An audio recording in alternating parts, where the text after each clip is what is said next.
Coming up on RaceSpot TV, NASCAR Race Night returns for a third week this season with the 2017 NASCAR iRacing Pro Invitational Series. Drivers from NASCAR's Monster Energy Cup and XFINITY Series ranks are with us tonight, along with many more, as we go racing from the Monster Mile, Dover International Speedway. It all starts next, right here on iRacing Live.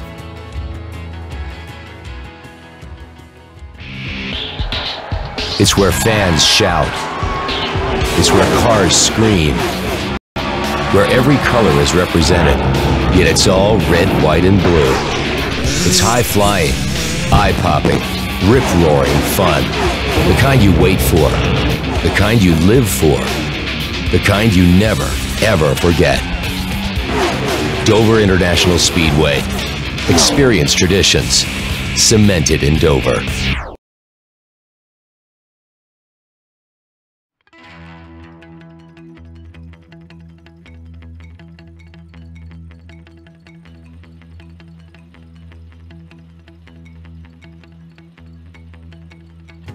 Live tonight from Dover International Speedway, RaceSpot TV is happy to say good evening, sim racing fans, and welcome to race number 3 of the 2017 NASCAR iRacing Pro Invitational Series on iRacing Live and Fans Choice TV. We're happy that you're with us tonight from the Monster Mile as we welcome you topside to the RaceSpot TV booth. Myself, Evan Pasocco, and Cisco Scaramuza with you, with our director, Hugo Luis, downstairs as we go racing for 30 laps tonight, Cisco, at Dover. Cars on track, and we'll get to the names in which that will be racing in this one in just a moment, and also have an opportunity to chat with a couple of those names before the green flag drops in just a little bit under 10 minutes here. But happy to be back with this series for the third race of 4 on 2017, and as it was last week as well, a couple of familiar faces and a couple of new ones too. Yeah, this series has been a lot of fun to watch here, Evan, and we're at the Monster Mile, one of the toughest tracks on the NASCAR circuit, Dover, and this is just going to be a fantastic race. And one thing to note, these guys going out there, and doesn't look like we're seeing ties out there this evening, so that's going to throw in a little bit of a wrench. I'll tell you what, Denny Hamlin's sitting atop the qualifying board right now. That's pretty cool. Darrell Wallace called Ty Majeski the Martin Truex of iRacing. He won a couple of weeks ago from Iowa, not here tonight. Denny Hamlin is currently fastest in the practice charts as these drivers get set to go racing in just a little bit. Top to bottom 11 drivers so far into this one, and want to remind you that NASCAR Night is going to be with you for the next couple of hours, a good amount of time here on RaceSpot TV and iRacing Live. Also want to say hi to everybody tuned in over on Fans Choice TV and the Motor Racing Network. Is once this race is concluded at 9 o'clock Eastern Time, the NASCAR Peak Antifreeze Series continues into their second to last race on the season. So we don't want you to miss that one coming up right after this. That'll be 200 laps beginning at 9 o'clock Eastern. But the focus is on this 30-lap dash here, Cisco. 10 laps shorter, in fact, than what we saw 2 weeks ago in our last race. No, absolutely, Evan, and you're getting ready to stand by with a couple guys from the NASCAR XFINITY Series, and we'll be talking to them in a little bit. But yeah, a little bit shorter of a race here, but this race does a lot to those tires, and we'll talk about that more when it comes to the Peak race later on. This is a little more of a sprint, but nonetheless, still going to be a lot of fun, and some very aggressive and hungry drivers going to be out there today. And one of the drivers talking about how we're running in these NASCAR XFINITY Series machines is a driver who is very familiar with these cars in his own right. And we'll see if we can get the driver of the number 7 on the radio, Justin Allgaier. Justin, you got us? Yeah, loud and clear. Well, hey, thanks for spending your evening with us as a part of this NASCAR Pro Invitational. These XFINITY Series machines, you have quite some experience in. You're in your 8th season in these XFINITY Series cars, and actually a winner in the playoffs just a couple of weeks ago. So currently at the top of all of that. So I guess first off, congratulations to you on that. But welcome to the sim. I know that Dover is a racetrack that you guys are geared up for here, and it's a racetrack that you've been to many a time. But what's your experience on the sim in these cars and such? Well, I'll be perfectly honest with you. I haven't run the sim as much as I probably should, so that's going to be a little bit of a disadvantage tonight. I know some of these guys have been running some laps, but you know, Dover's a fun place. It's really fast, and I think tonight's going to be the same way. You know, we're already seeing a lot of speed here in qualifying. I had one really good lap, and unfortunately somebody crashed in front of me and didn't get to finish the lap that I thought I was going to be on to have my fast lap so far. But all in all, just trying to get prepared for tonight and have some fun. We've seen you as well a couple of times out with this series and starting to kind of get a small understanding of some of the familiar faces. Christopher Bell back with us tonight, but also a couple of new names. Denny's joining us tonight. He's at the top of the board right now, so he's kind of the name that you guys are shooting at. These XFINITY Series cars, again, very successful in them this season in a run for the championship. We've been running them here on Tuesday nights. What are some of the correlations you pick up between the two of them? Well, I mean, there's a lot. You know, obviously, there's a good reason why a lot of us in the NASCAR ranks, you know, train on iRacing, and I think it's because there is a great correlation between the two. And you know, for me, I've been lucky enough now to really try to, you know, figure out the lines, and you know, having the time difference and the time split, you know, that's all stuff that we'll never ever get, you know, real time in a race car. So learning things, learning different lines, whether to be easy in and get off the corner hard or vice versa, you know, just understanding where everything is at really is a direct correlation for us, and something that I really look forward to, trying to get on and you know, seeing what the differences are between real life and here on the sim. You guys have 30 laps. I know it's not a lot of time at Dover, and it looks like because that one lap did count, you guys are going to find yourself in about 8th position or so, kind of mid-pack in this. What's the expectation and I think the mindset going into this to try to get the best result you can? Well, it never fails. They're coming off of 4 for whatever reason. Really coming off of both corners, but especially coming off of 4 is extremely tricky. We've seen a lot of guys already in this practice session have some crashes, and so, you know, I think in the race that's not going to surprise me. Guys are going to get aggressive and push. I think you're going to be able to get to the outside and really, you know, pass some cars. I think it's going to be a fun race. You know, 30 laps isn't a long time, so you're going to have to use all the tires up and make sure that when practice and the race is over, there's nothing left of the race car. You've given it your all. Well, we hope that number 7 Chevrolet Camaro can get to the front tonight as well. Want to wish you the best of luck going forward in the rest of the NASCAR XFINITY Series this season. Justin, thanks for chatting with us. Absolutely, guys. Thanks for having me on. It's Justin Allgaier going to be competing tonight from Dover. He is your current points leader in the NASCAR XFINITY Series. And another driver from the NASCAR XFINITY Series with us tonight, Cisco, standing by with Blake Cook. Yeah, I believe I've caught up with Blake Cook. We're trying to get his microphone all sorted. Blake, you got us? Yeah, I got you. Well, I'll tell you, sir, you, another one of these contenders in the XFINITY Series playoffs. You're sitting 10th in the point standings right now. You guys are heading to this track here coming up pretty soon. Is there anything that, have you been able to run the track at all in the sim this week? Tonight's my first time, and I'm struggling quite a bit, so I gotta find some speed. Justin mentioned a little bit when we talked to him that one of the main differences, you have all this live timing, all this data that gets fed to you while you're in the race car. Does that kind of help you kind of get to learn lines, help you pick up speed a little bit? Maybe. It might be making me overdrive a little bit. I'm staring at that little ticker and it's been in the red the whole time, so I'm chasing it pretty bad. I'll tell you what, you're going to be looking like you're going to start 10th here, but any expectations here when you head out on the racetrack? Yeah, man, I mean, I'm going to win this thing. I think everybody signed up for tonight to try to win it, so just got to figure it out a little bit. They had a trouble last race I was in. There's quite a few cars crashed, so got to be there at the end. I'll tell you what, a very confident Blake Cook sits in that number 11. Blake, good luck, and maybe we'll get to the chance to talk to you a little bit later. All right, sounds good, man. Thanks. That's a word with a couple of our drivers here tonight again. Two Xfinity Series regulars that we just had an opportunity to chat with, Justin Allgaier and Blake Cook. They are driving their respective Xfinity Series machines tonight from Dover and Cisco. The open qualifying session is drawn to a close. Cars going to be headed trackside to get underway. Yeah, they are, and Denny Hamlin continues to hold on to that lead at the top of the qualifying grid, but as the cars head to the starting grid, let's run you through your starting grid. We take a look top to bottom at your RaceSpot TV starting grid, and it is the two-time winner this season in the Monster Energy NASCAR Cup Series, Denny Hamlin, who will start on a pole position tonight, a 22.551, good enough to lock up the top spot. Ben Kennedy back with us this evening. We'll start for the outside of the front row in second. Parker Kligerman will roll off in third tonight, and Christopher Bell will start in fourth, continuing an onslaught of series regulars. Christian Eckes back with us again, and he will start tonight in fifth. Yeah, Garrett Smithley's going to start sixth in that number 43. Ralph Lassard's going to start seventh. Justin Allgaier, we just talked to him, is going to start eighth. Ninth going to go to Myatt Snyder. Blake Cook going to start 10th. And Gracie Trotter rounds out your 11-car field here from Dover.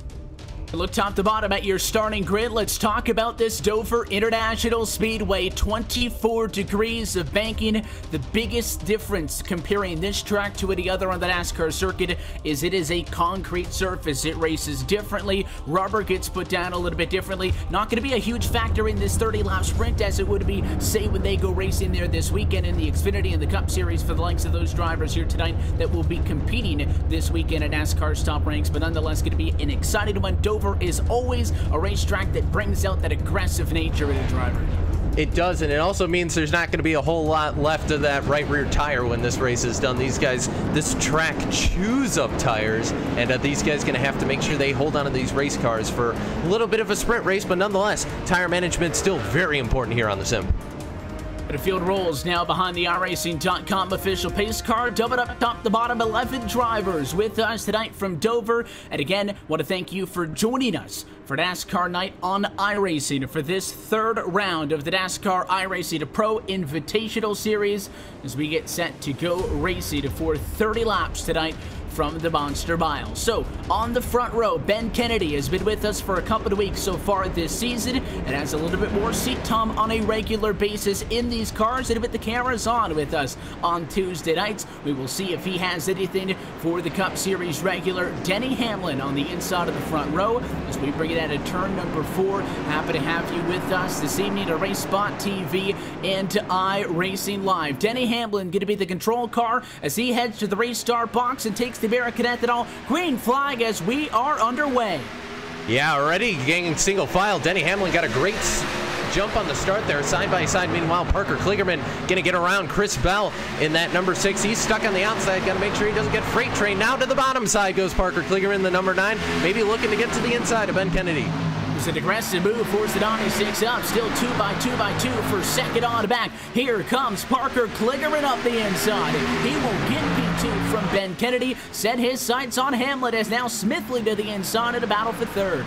Yeah, that battle continuing on. Smithley trying to follow through on what Kligerman did. Meanwhile, contact. Christopher Bell got very loose. A little bit of contact with that driver, Christian Eckes. They'll hold on to it there. And now looks like Chris Bell going to get shuffled back behind Cook. And around goes the 51. He's going to try and hold on to it. Myatt Snyder into Allgaier. Allgaier going to get tagged, and that is it for the driver of the number 7 machine. Is a battle for the race lead, and Parker Kligerman, lap number 3, new race leader as he discards of Denny Hamlin and goes to the point, and Smithley, who's been following Kligerman to the field, to the inside. There goes Eckes as well, the 99, struggling early on. And I'll tell you what, Garrett Smithley has been streaming this race on his own personal Twitch as well, and he's been driving very competitive, has been wanting to be up front all this entire season, Evan. He's doing it right now, sitting P2 right now, trying to follow in the footsteps and maybe get to the inside of Parker Kligerman here. We heard last week from Bubba Wallace. We heard this week from the likes of Volkaier and other drivers who are somewhat familiar with the iRacing service, but I would argue that not many more are more familiar than the guys 1-2 right now, Kligerman and Smithley. It is not clear sailing, though, for the driver, the 43 in second, because Eckes, who has really shown to be a strong competitor in this series the last couple of weeks, is right there in a battle for P2. Denny Hamlin still hanging on to fourth behind, with Christopher Bell right now rounding through the top 5. Yeah, Eckes has been on the back bumper of that 43 all race long so far, and is maybe looking to see if he can force a mistake out of Smithley. And as we saw, if you make a mistake like what we saw happen to Myatt Snyder, there's not much room for error here, Evan, because this is a very self-cleaning racetrack. Everything slides to the bottom. You don't want to get caught in a wreck.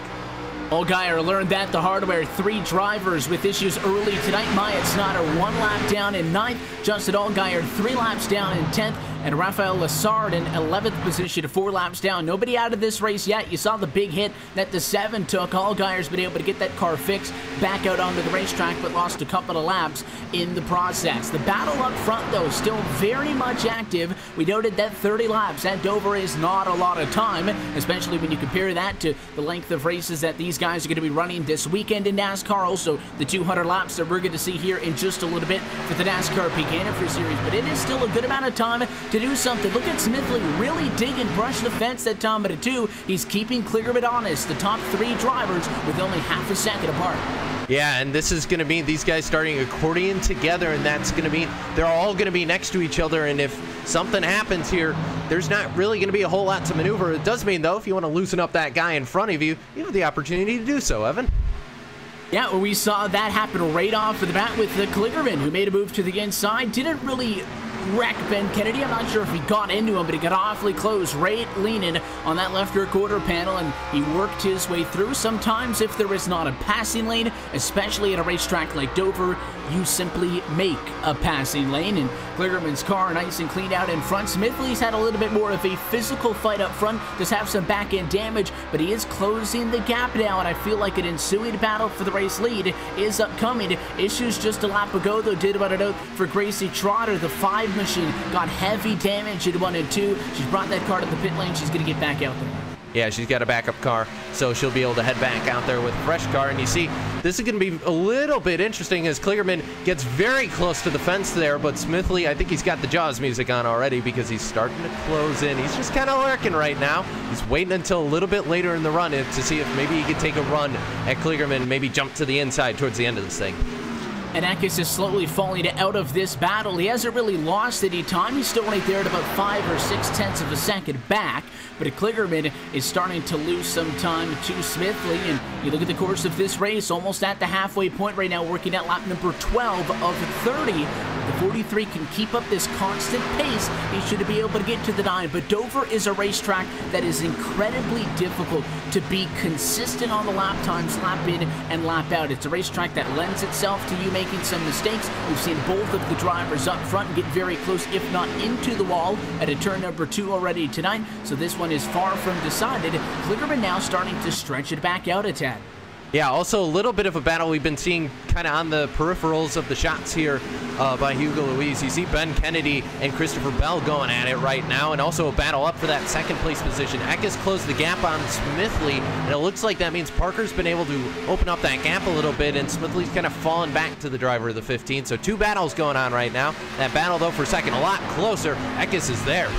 And the battle for 4th is possible because Bell and Kennedy were both able to get around Denny Hamlin. The 99 is having a little bit of damage. As you see that battle for 2nd start to get physical, Eckes thinking that if he doesn't get by Smithley sooner than later, Kligerman is going to set sail into the sunset, and he is not going to have an opportunity to battle for the race lead in this thing. So, oh, how the tides have turned, and it is the 15 putting the pressure on. And halfway this time, cross flags under the flag stand there, so it's not quite go time yet, but we're starting to get close. Eckes really closes in there to the 43 of Garrett Smithley, right onto the back bumper, but still leaves a little bit of a gap there, so Eckes going to have to maybe try something else. He could maybe feel up a little bit further up the groove a little bit, maybe try something else. Either way, though, that 15 looks to my eye, Evan, a little bit faster than that 43. And the ARCA driver in third, Eckes, is not backing down from 43. This is exactly what Parker Kligerman would like to see. You guys want behind him to fight? Sure, be my guest. He is pulling away now to 0.4 of a second of an advantage. That would be the biggest gap that he has had so far tonight. So as the battle for second continues, it can only mean good news for him. Yeah, and Eckes is continuing to close in right now. The 43, a little bit of a tap on the wall, and now maybe to the inside. No, he'll get the door shut on him there. Smithley says, no, thank you. You aren't jumping to the inside. I'm going to hold on to this position. And he saw that inside line was open up a little bit, and the 15, you can see him right there, able to hold that car a lot lower, half a lane down the racetrack in the center than what the 43 is able to do. And in honesty, if Eckes was able to clear Smithley, right now he'd probably have the speed to at least get up there and dance with Kligerman for the race lead. But because the 43 is holding him up just that little bit, and there's no reason for Smithley to stick the hand out the window net and let him go on by, it's hurting the lap times again of both of these drivers. Parker Kligerman with clean racetrack in front of him is loving that. The driver who started in third leads now almost 2/3 of the way through with 11 laps to go. Yeah, 10 to go at the line this time for these guys. If you're wondering where Denny Hamlin went, he's fallen back to 6. He's kind of alone on his island at the moment, and you got that battle continuing going on with Ben Kennedy and Christopher Bell going on 4th and 5th. Those two have continued to kind of keep that same gap, though it's starting to close up. And meanwhile, that battle for second, we just can't take our eyes off us because it's so close. And Smithley got a little bit loose out of 4, but he's been able to hold on to it so far. Just want to update you on some more issues for other drivers. Blake Hook rounds out your top 10, or rather your lead lap cars, I should say, just hit out in 7th position. Snyder is still 2 laps down at 8th. Allgaier back out on track as we noted, 6 laps down in the number 9 spot. And then Gracie Trotter found the number 5 Toyota in some more problems. That car came back down to the pit lane. She's back out in P10 at the moment. Only Lassard has been the only retiree so far to this point. This battle for P2 continues tonight from Dover International Speedway. And want to remind you that you have a unique opportunity courtesy of the folks at Dover International Speedway. If you log on to www.doverspeedway.com/sweepstakes, you can enter in to win a pair of hot passes and pit passes to the 2018 race weekend. Again, that's doverspeedway.com/sweepstakes. You can fill out the form there and an opportunity to win pit passes for the 2018 race weekend right here at Dover International Speedway. Yeah, and that's a pretty cool deal that you can pick up. I know a couple people in that area are probably going to be signing on to enter into that sweepstakes. So I'd say go in there, put in your entry now before you beat someone like, oh, I don't know, Brian Mack into that. And any, NASCAR event that you go to is exciting, no doubt. The NASCAR Camping World Truck's out by me this weekend. I'm for sure going to be hitting that event up this Saturday. But Dover's a fun track. That's something that has got to be on my list of a racetrack I'm going to get to. And Eckes, problems late in this race. We're closing in on 5 to go. He got a little bit overzealous there, closing it back to the bumper of Smithley. He really pounded the wall that time, and that might be it for him. Yeah, that 15 doesn't look very happy after he made contact with that retaining barrier. So now, the closest battle right now is going to be between Ben Kennedy and Chris Bell. These two have not been able to lose each other. They've been nose to tail here. And now Kennedy actually going to get loose. He'll go into the wall and try and save it. Excellent save, though, by Kennedy. And he does not go around. Hit the wall pretty good. He stays on the racetrack. Denny Hamlin, you saw, was right behind him. The 99, Hamlin picks up a spot, jumps back up to P5, and now all of a sudden finds himself at a back bumper of Bell at a battle that could be for 4th if Hamlin could find a little bit extra in this one. The gap between 1st and 2nd, though, is now 2 seconds. That fight for P2 really took a toll on Garrett Smithley, who no more than 15 laps ago looked like he was going to be the one close it into the back of Kligerman and challenging for the race win. Now with 3 laps to go, the 9 well out and in control. Oh, and doing an excellent job while he's doing it, piloting that Toyota. And right behind him, Smithley's kind of opened up. He's kind of in the middle of nowhere. Eckes right now kind of open on his own. A little bit of a battle brewing, though. The 99 at Denny Hamlin, he's not out of this yet. Christopher Bell right in front of him. This could be a little battle towards the end of this thing here, Evan. We'll see how aggressive that number 99 just wants to get in this thing. They're not all that far back from that limping 15 of Eckes, so it could become a 3-way fight all of a sudden. With the final spot inside of the top 3, Kligerman not worried about that. Smithley really struggled the last time, 8/10 off of the 9 as he had a big scare. No problems, though, he was able to keep it going to the white flag this time. Yeah, Denny Hamlin, meanwhile, is inside of Christopher Bell. They'll go into turn number 3, even up at the moment. Hamlin going to slide a little bit up the groove, but it looks like he'll be able to hold on if he makes that line work. He'll have it. Yes, he won't quite clear him there. And yes, he will clear him going down into turn number 1. So Hamlin going to win the battle for 4th. He's going to make a one last-ditch effort to get up to Eckes in a battle for 3rd, but all of that is well and far behind Parker Kligerman, who looked like from the drop of the green flag that he had the car to beat. He'll come out of turn number 4, take the checkered flag, and win tonight from Dover International Speedway. Kligerman finally able to put that number 9 Toyota in victory lane in this NASCAR iRacing Pro Invitational Series. Smithley does hang on to 2nd, and Eckes does maintain that 3rd with Hamlin and Bell through the top 5. Blake Cook P6, final driver on the lead lap. And a lot of patience out of the driver from the 99. I mean, I'm not really surprised by that. Denny was just able, he fell back early, was able to rally, and an excellent job by him to work his way back through this field. Continuing on through, Myatt Snyder comes home in 7th position with Ben Kennedy coming home at 8th spot. Justin Allgaier finishes in 9th. Gracie Trotter going to round things out with 10th position. Final driver running on the racetrack and to spin across the start-finish line to close things out, avoiding the celebratory number 9 of Parker Kligerman on the front. And then Rafael Lessard did come home in 11th position tonight, and that rounded out our complete running order here tonight from the Dover International Speedway. And again, at the start of this thing, Denny Hamlin, fastest in the qualifying session, thought that the 99 machine was going to be the driver to beat. But right off of the start, I think those drivers with a tad bit more of race experience on the sim jumped all over him when we saw Kligerman and Smithley power to the front from 3rd and 6th. Yeah, and we'll get the opportunity to talk to Parker here in just a little bit and find out his thoughts after this race. But yeah, absolutely. A lot of experience on the sim in that driver of Parker Kligerman. And I think we're getting ready to talk to him right now, Evan.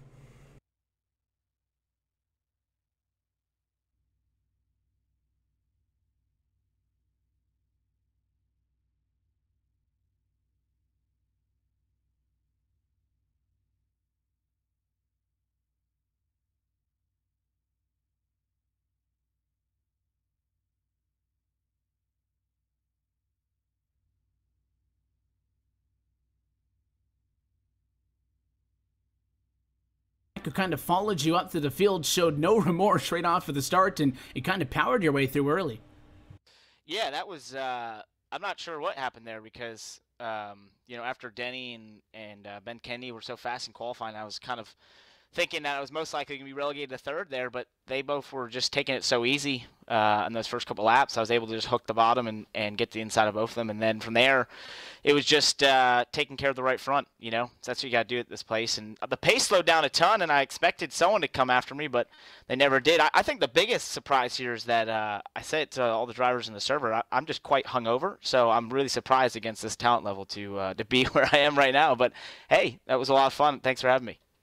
It was a good 30-lap sprint. Garrett did look like at about the lap 10 marker or so, once you guys had been able to get your way to the front, I noted 2 of the drivers in this race that maybe had a little bit more experience than some of the other guys, that he was closing in on you. Eckes was right there in 3rd as well, and it looked like it was just a matter of time until he jumped all over you, until they started fighting for 2nd, and the next thing you know, they were nowhere to be seen.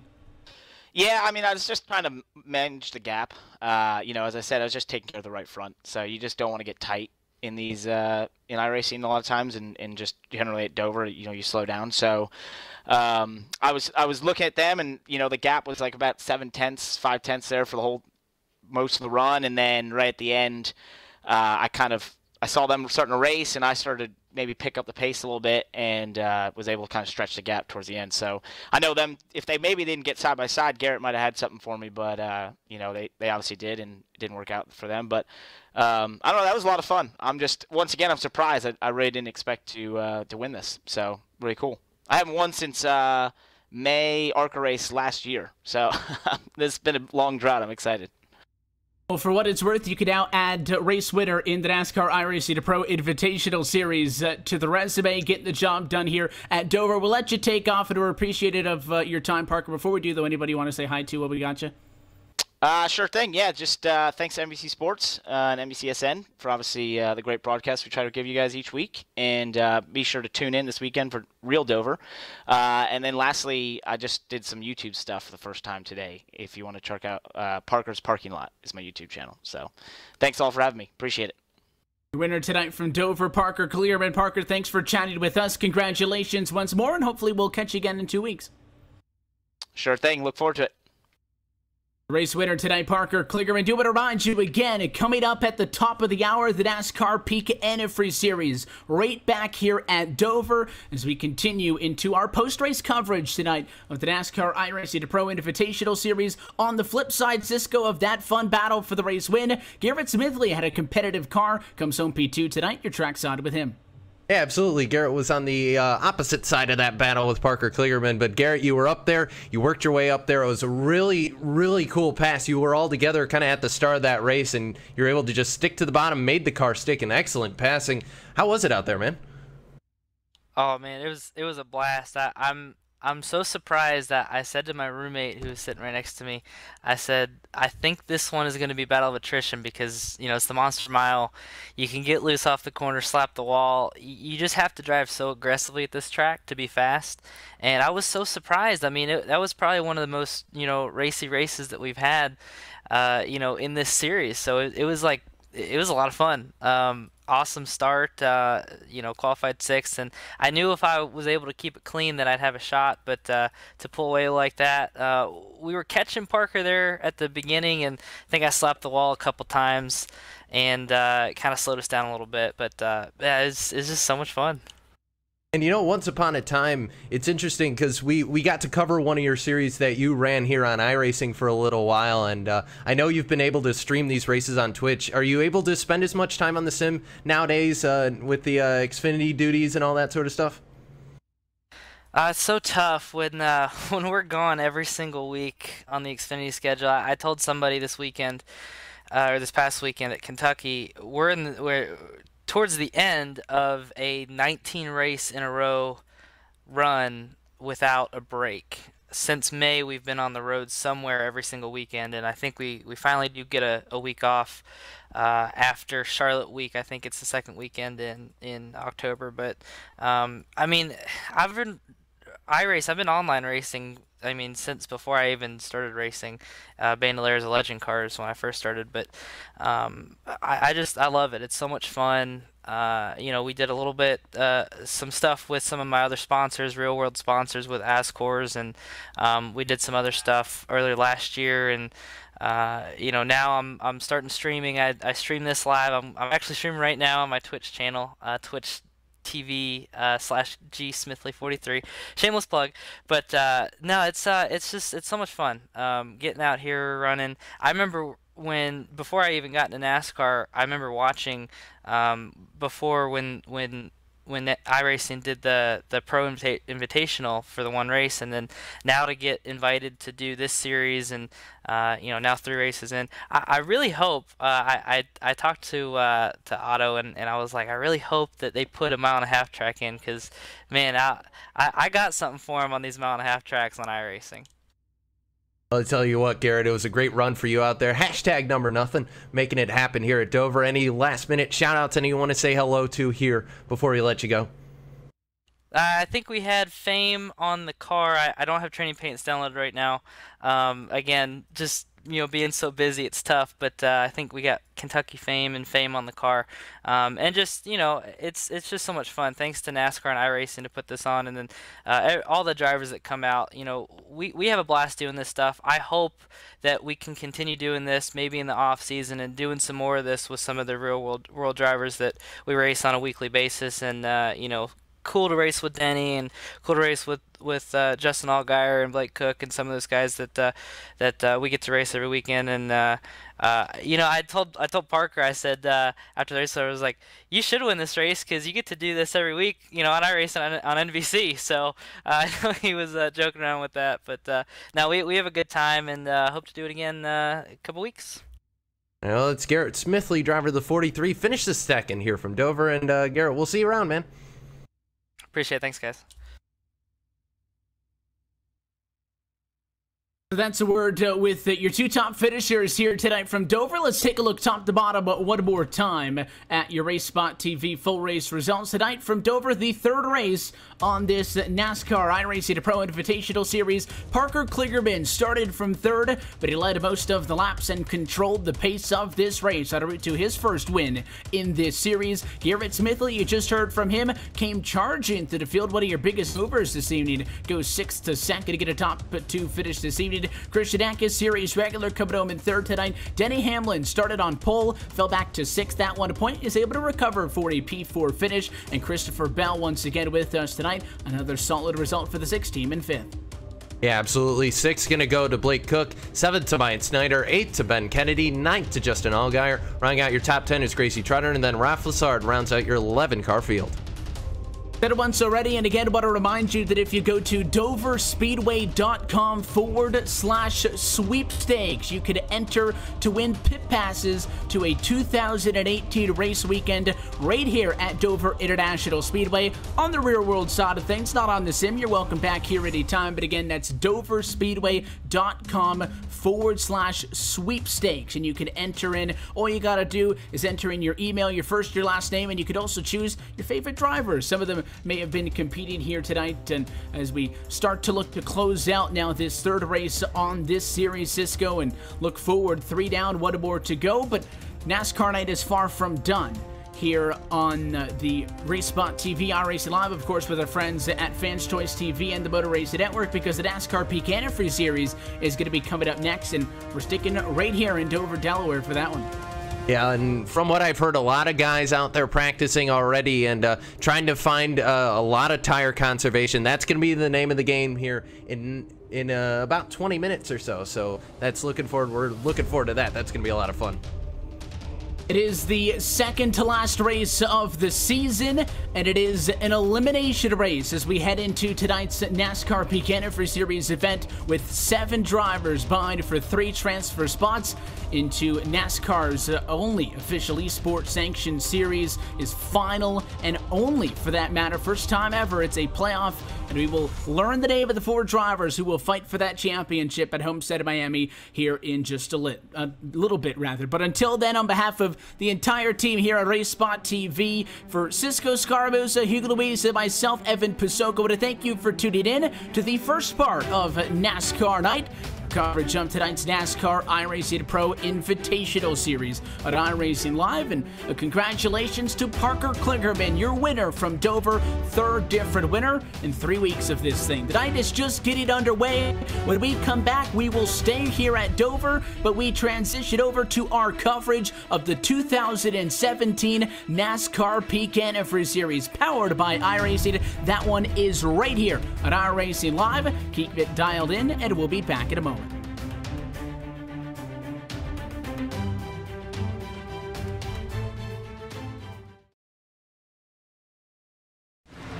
The NASCAR Peak Antifreeze Series playoffs continue to Dover, Delaware for the final race on the round of 8, where 3 drivers look to points or win their way in to join Ray Alfala on the Championship 4 grid. You can catch all that action on Race Spot TV and iRacing.com/live.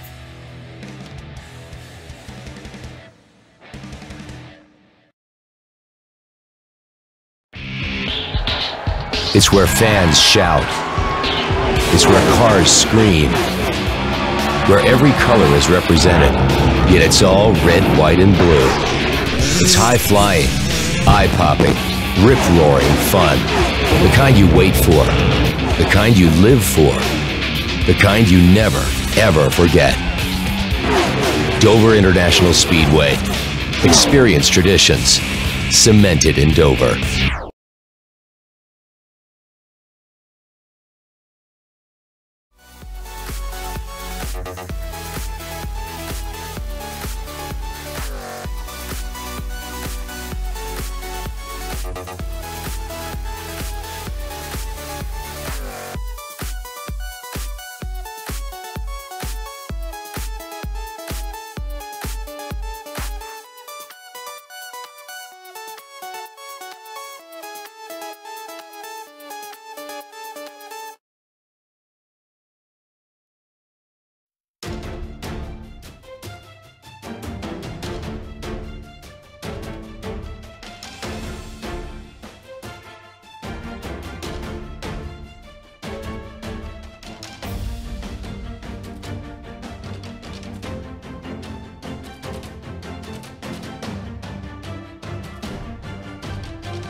The NASCAR Peak Antifreeze Series, powered by iRacing, is the premier NASCAR eSport series featuring the cars and tracks from the Monster Energy NASCAR Cup Series. The 2016 campaign saw a return to the top of the mountain by Ray Alfalla as a three-time NASCAR World Champion. The march to that championship was not easy, though, despite the fact that Ray Alfalla took home the most points in series history. It just also happened to be the tightest championship fight we had ever seen. These guys are set for the 2017 campaign, and as it has been for the 7 years prior, it is no longer going to be a straight shot to the championship. We are going to see the biggest change in this championship picture in series history, as for the first time ever, there will be a chase for the championship.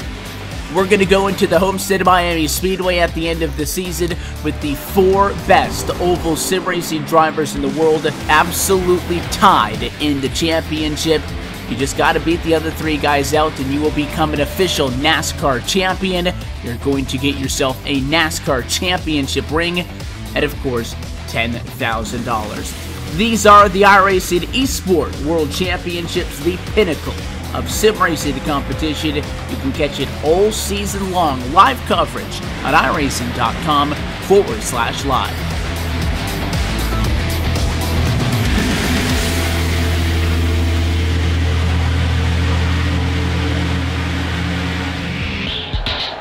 It's where fans shout.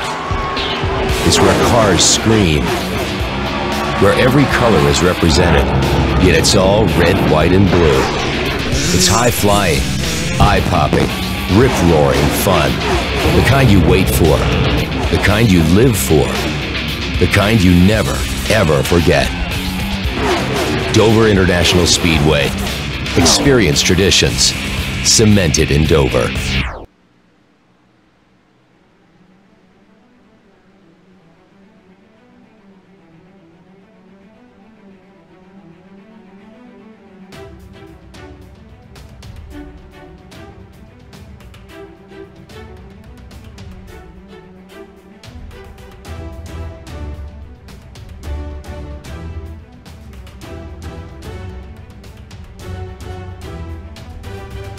The road to $10,000 rolls through the first state, live tonight on RaceSpot TV, iRacing Live, Fans Choice TV, and the Motor Racing Network. This is round number 15 of the 2017 NASCAR Peak Antifreeze Series, powered by iRacing.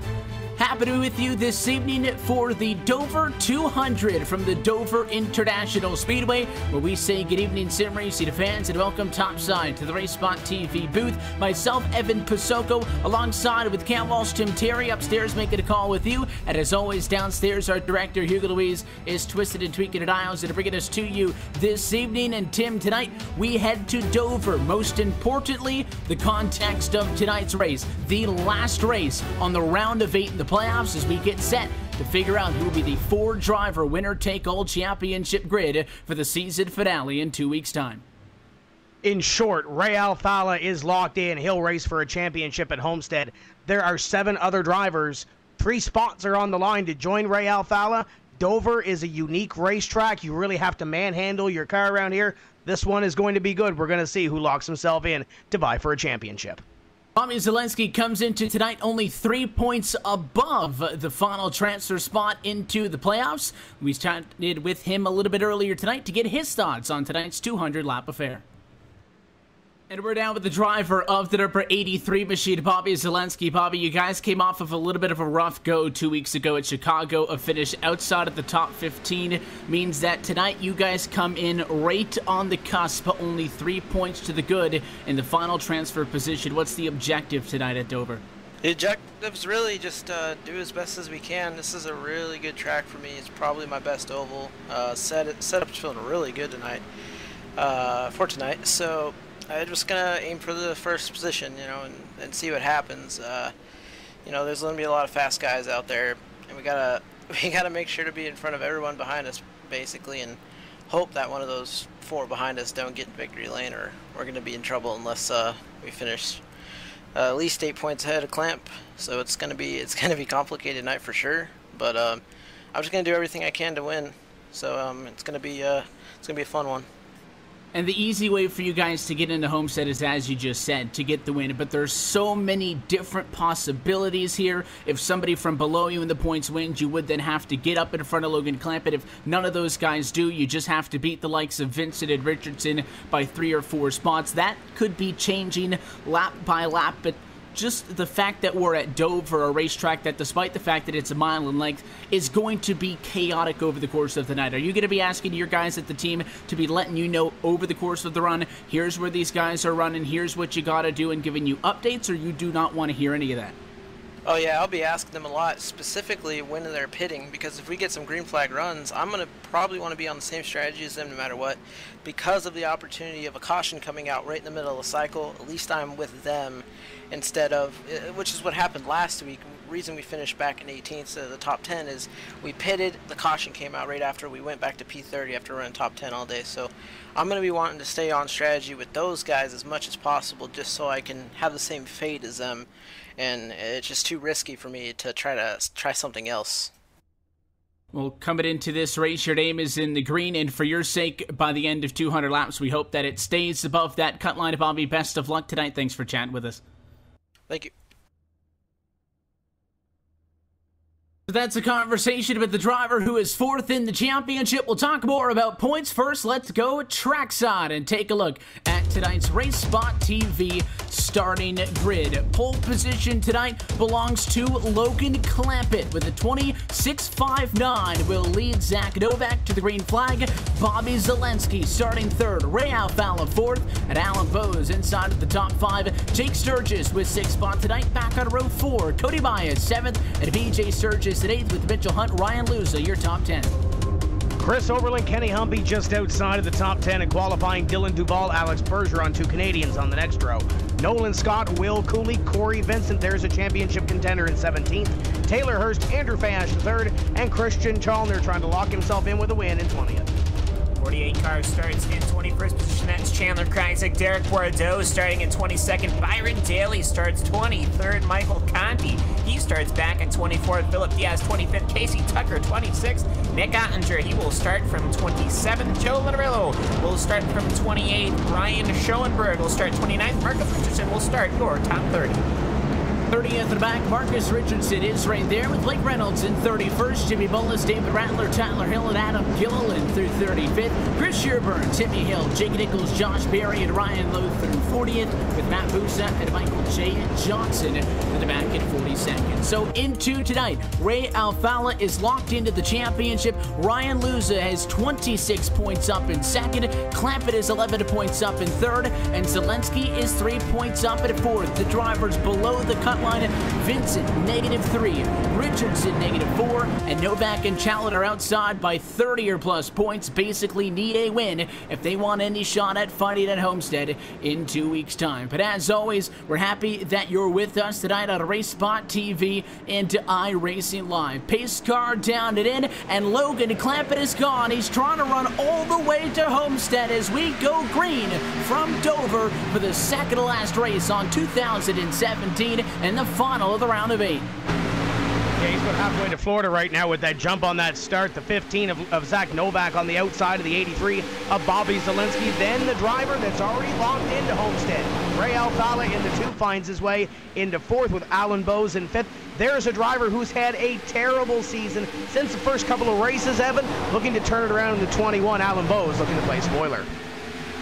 He has a good car tonight. Starting top 5 is going to be able to maintain that running position. In fact, the top 6 all stay where they started. First change for position is with that bright 41 of Jake Sturgis. He jumped up in front of PJ Sturgis. Swapped at a couple of spots there. 7th and 8th position on the racetrack down the front straightaway. But early on, drivers trying to single file out. Side by side inside of the top 10. Looks like the one to lose up under attack by the 27 to Cody Bias in a 2-way fight for 8th. And Luz is going to get that spot up on the outside.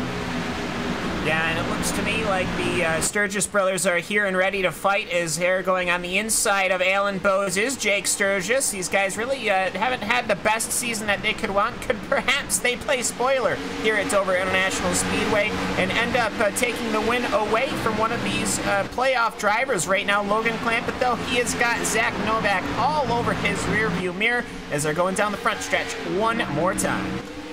We saw non-playoff driver Hirsch take home the spoiler a couple of weeks ago from Chicago and get a meeting that Ray Alfalla, courtesy of the Mid Arlington, the only driver in the playoffs who has locked his way into Homestead. Everybody else going to have to focus on the points, unless, as I noted, your Novak and Challenger, who really have to go for broke and need a win to get in, because 30-plus points, while not mathematically impossible, is extremely unlikely of happening. And first thing I noticed as these drivers continue to work green, starting to single file things out and really try to break out into a green flag run to open up tonight's 200-lap contest as we watch the battle for the lead, Tim. As it's overcast skies and cool conditions, that means a lot of grip, and that means that Novak going to go to the outside. That battle will have to wait. Caution flag is out for Matt Busa and Michael Johnson. Yeah, Matt Busa is tore up, and that might end his night as that caution flag comes out to slow us down for the first time this evening early here on lap number 6. They get a second look at the replay. It was a 3-wide situation. The 8 machine had some sort of an issue coming out of turn 2. That was Adam Gilliland. Was slow on the bottom. Most drivers didn't have much of an issue working around him, and then at that point, they ended up 3 wide. I think Busa tried the transition to the middle/bottom, and I think that maybe the 8 spooked the 39 a little bit. Johnson lifted early. There was contact there, and it was heavy contact. Both of those cars take a good lick, and they're both going to limp down to the pit lane. Early yellow here at Dover.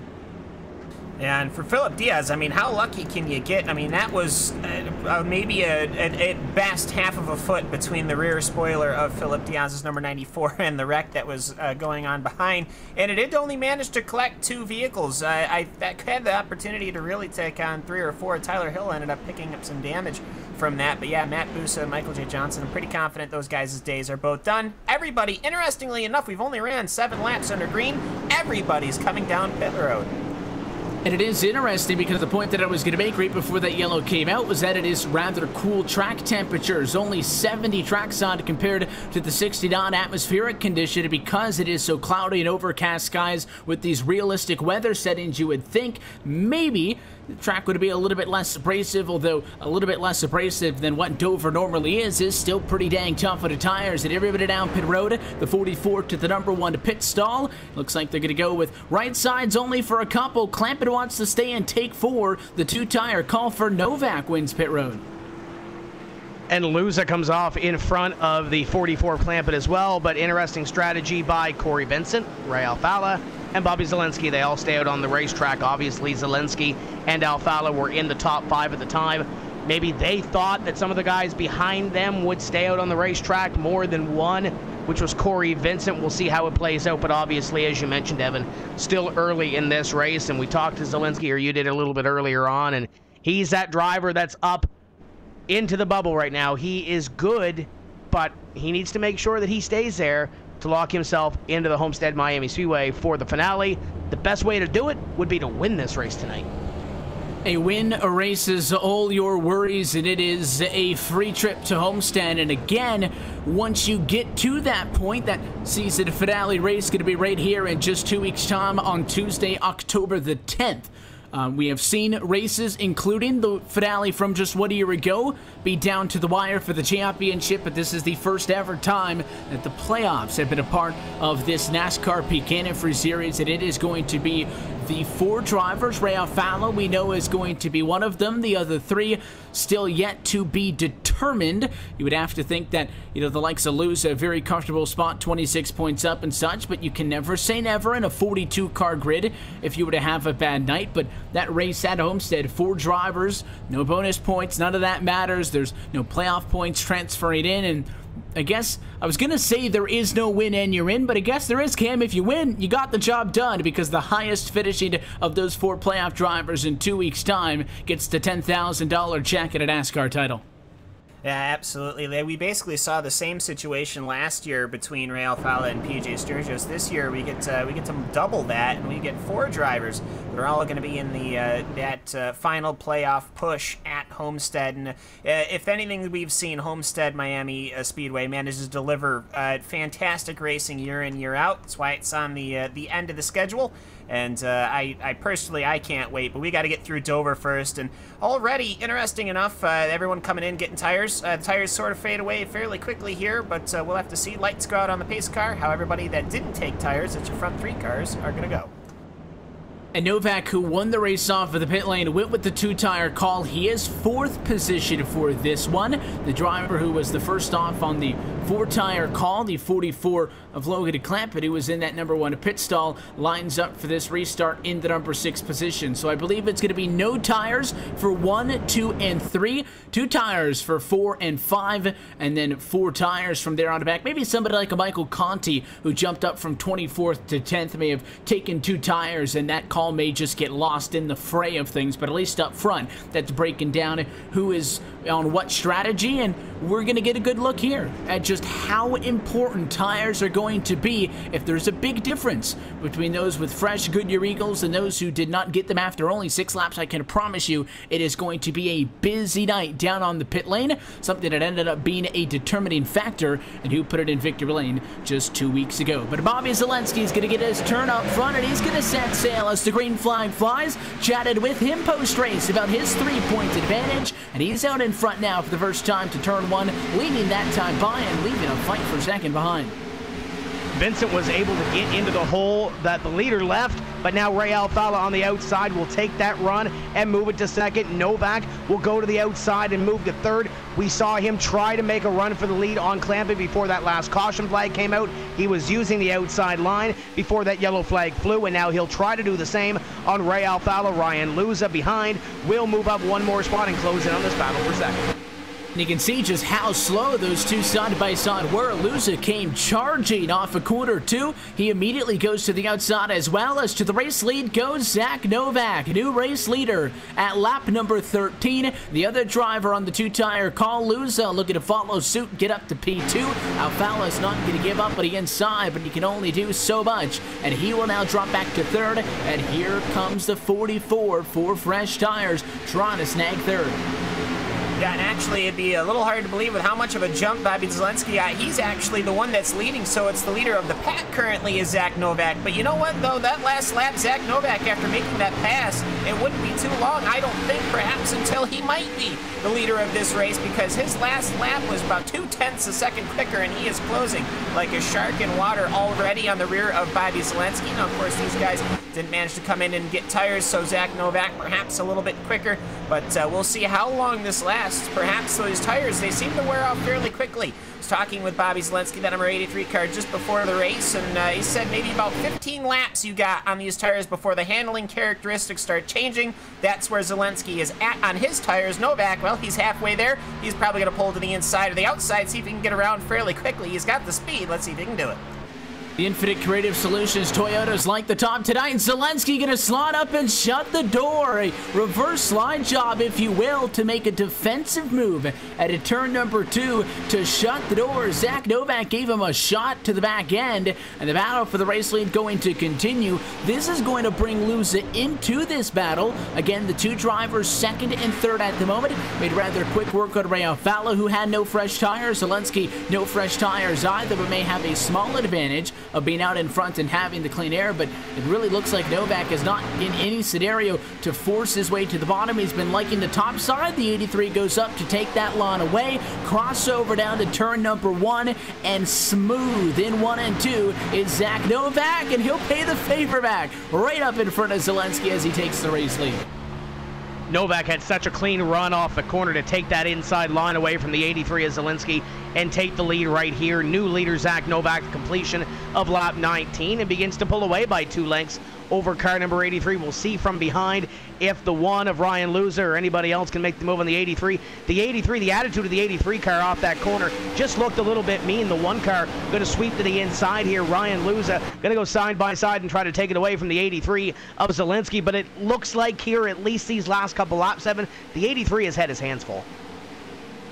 He's definitely been working that wheel, and he's in a pretty good position, still 2nd. Luza, who's been all over him and who has the same tires as Novak, you would assume is going to be able, once he gets side by side with Zelensky, to get that spot. Luza goes to the bottom of the racetrack and to be able to get the job done. Again, Zelensky just needs a solid finish, but his fate is up in the air. We keep talking about spoilers. A spoiler would be the best thing for Bobby Zelensky, Cam, because that means there would be no new race winner. If somebody from below the top 4 right now, Vincent, Richardson, Novak, and Challoner, were to win, Zelensky's P4 is no longer 4th. That becomes 5th, and then he's at an 8-point deficit to Clampett, who, being only 1 spot behind him, would get that spot. So again, Zelensky doing what he needs to do now, but with Novak currently leading this race, not in a transfer spot as they run.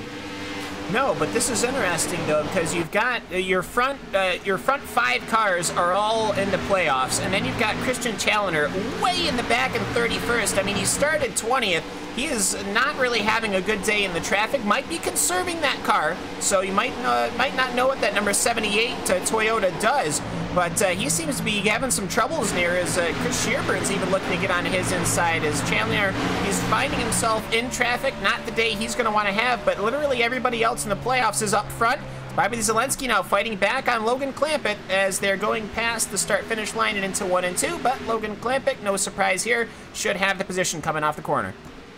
He had the position need, but didn't have the run off of the turn, and Zelensky's able to power back down the back straightaway and to be able to maintain in front. This is where, though, Zelensky's going to have to hope that everybody else's tires now falling off is starting to balance back out with his. You see the 2 of Alfalla just a little bit further back, having Alan Bose to go to the inside. The number 21 Toyota, again, bottom of the racetrack, better car, fresher tires, just can't get the bite off the turn and has to tuck back up in line. Really getting that run off of the 24 degrees of banking so far tonight, very critical.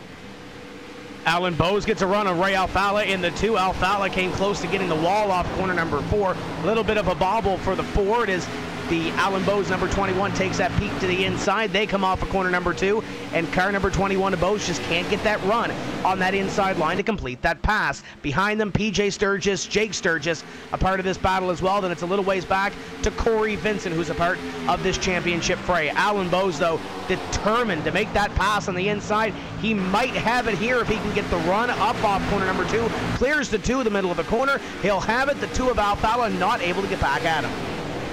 Winner this season from Texas makes the pass for 5th position. Alfalla might lose to the 57, really tight. PJ Sturgis tried to get up in front of the 2 of Alfalla. Those are 2 very familiar names to one another, very different context tonight than they were at this point in the season 1 year ago. That was almost terrible and Alfala wanted nothing to do with it, got hard on the brakes and backed out of that.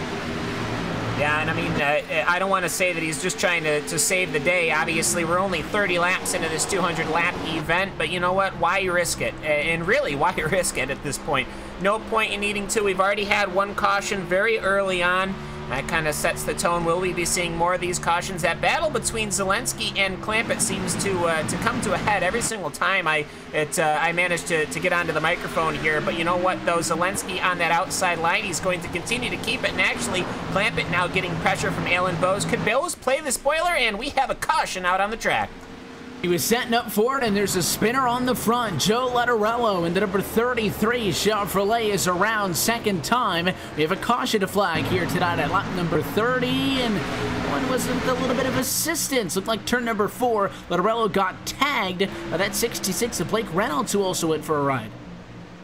Yeah, tough break for both of those, but I'm sure they'll be down pit road, maybe get some adjustments to those race cars, and maybe get some of that virtual sheet metal pulled out and back onto the racing surface. But Zach Novak up in front is your leader as the field will work by the back straightaway, and it looks like the 66 and 33 cars that were just involved in that yellow flag will pull in right behind the pace car and right in front of the leader Novak. So I would expect all these guys to come down pit road on this one. We'll see where everybody shakes out. And Evan, I don't think there's going to be any strategy here. I would almost anticipate everybody taking 4. We saw the two-tire calls by the likes of Alfala and other drivers. Zelensky actually does a pretty good job of maintaining third, but Alfala dropped a couple down to 8th position. I don't think you could afford, especially considering how big of a difference we saw in 6 laps, almost twice, if not 3 times as long of a run on that most recent little green flag stint, that you would have to come down and go with the 4-tire call. Let's see if anybody, though, is able to make some passes on the pit lane, even if they are all on the same strategy. Hill, Novak loses Zelensky the order they come down to the pit lane in. The 4 was just down as of the last time by, but race leaders head into the pit boxes. Novak going to go right side tires up, but again, full anticipation, Cam, as it is going to be a 4-tire call for them. Looks like everybody in agreement that you need the fresh rubber. Race off of pit road in favor of the 15. Yeah, Logan Clampett, I think he lost a couple of positions there. Alan Bowes, though, he wanted it to gain, just didn't happen. Ray Alfala, he's finding himself behind Jake Sturgis, unless he managed to get that position. Actually, he did. So it'll be Ray Alfala just behind PJ Sturgis. I don't think there's any too terrible surprises. Everybody in the 14-second bracket except for Mitchell Hunt, who did a 13.9, but you know what? I think everyone just wanted to make sure they got a good pit stop. You know, you're obviously rolling into those corners. Some of the pit stalls are on the corners, so everyone's got to make sure they have a good pit stop. It's a good thing to do it under yellow. Get them ready just in case we get to a green flag pit stop. But at this point, though, well, we've had 2 cautions and 2 full runs down pit lane. Wouldn't be too surprised if perhaps we don't start seeing these yellows start being a little bit more aggressive and a little bit more frequent as the laps start ticking down. Timmy Hill is going to have stayed out, so that we see him do a lot and gets the bonus point. He now does bring that car back down to the pit lane. It'll cycle the race lead back up to Zach Novak. You do see that he is the second driver in line behind the number 33 machine at the moment. That is Joe Letterello, who is waiting for a wave by if he wants to be able to maintain his position of running on the lead lap back, and looks like what currently is scored as 38th position. Something else that we should note that we're going to try to work in over the course of tonight is going to have opportunities to hop on with the driver of the number 71 machine. Mitchell Hunt is running in 9th position at the moment, and we have access to his team radio. So over the course of the night, we will jump in at moments with him, and you'll be hearing, of course, the driver of the number 71 Mitchell Hunt, along with Nicholas Morse, his spotter, and his crew chief, and also Jacob Harper's the car chief for their Start and Park Express team on the radio. We'll be doing that a couple of times tonight, so we will let you know when we will, but we do have live audio with the driver of the number 71 and his team, who rides in 9th position at the moment. So something cool that we'll be bringing to you over the course of the night. Tim, the race really just got underway, though. I know that we've already seen 2 cautions, but 200 laps, a long way to go. 34 laps, though, quickly behind us. Yeah, and Mitchell Hunt, as you mentioned, the 71, in and around some of those championship contenders. Ray Alfala just in front of him, or will be on the inside for the restart. And behind, I believe, the 10 of Corey Vincent. Going to start on the outside of him as we get ready to double up and go back to green flag competition. So there's a lot of those championship contenders up in front. The one that I don't see, we mentioned a little bit earlier about Chalner, and actually Marcus Richardson is back in 25th place as well, along with Chalner back in 26th position. So those two drivers not having the night that they want to thus far, but as you mentioned, Evan, it's still early, but with a lot of these championship contenders running up front, trying to lock themselves into that final playoff race, they might need to start getting to stepping. Zach Novak, a driver who has won this season, came into tonight 30 points in the red. As he sits now as your race leader, he would be one of the 4 drivers getting a golden ticket to Homestead. There is still a long way to go, and the immediate 3 positions behind him, Zelensky, Luza, Clampett, going to make up the entirety of the front 2 rows, all also playoff drivers looking for a win that would automatically get them into the championship. Pace car is down and in. The 15 looks for another good restart, and he gets it as we go back underway. The 15 clear for the top spot. Zelensky should be able to hang on to P2. The fight's going to be for 3rd. Yeah, as good of a jump as Zelensky had that last restart, Novak has gotten this time by, so we'll see here. Everyone is on the same tire strategy now, though, courtesy of that caution flag, so wouldn't be too surprised if we don't see the strong cars starting to pull up front rather than just the cars that have the newest tires. So we'll see what that number 15 can do. Lap times coming in. Everybody is just about straight and narrow. Alan Bowes is side by side with PJ Sturgis, as Ray Alfella, he manages to get a big run onto the inside of PJ Sturgis, as these are the first front-running guys that are running side by side. Everyone's sort of just trying to get themselves sorted in. They're trying to get comfortable into a rhythm.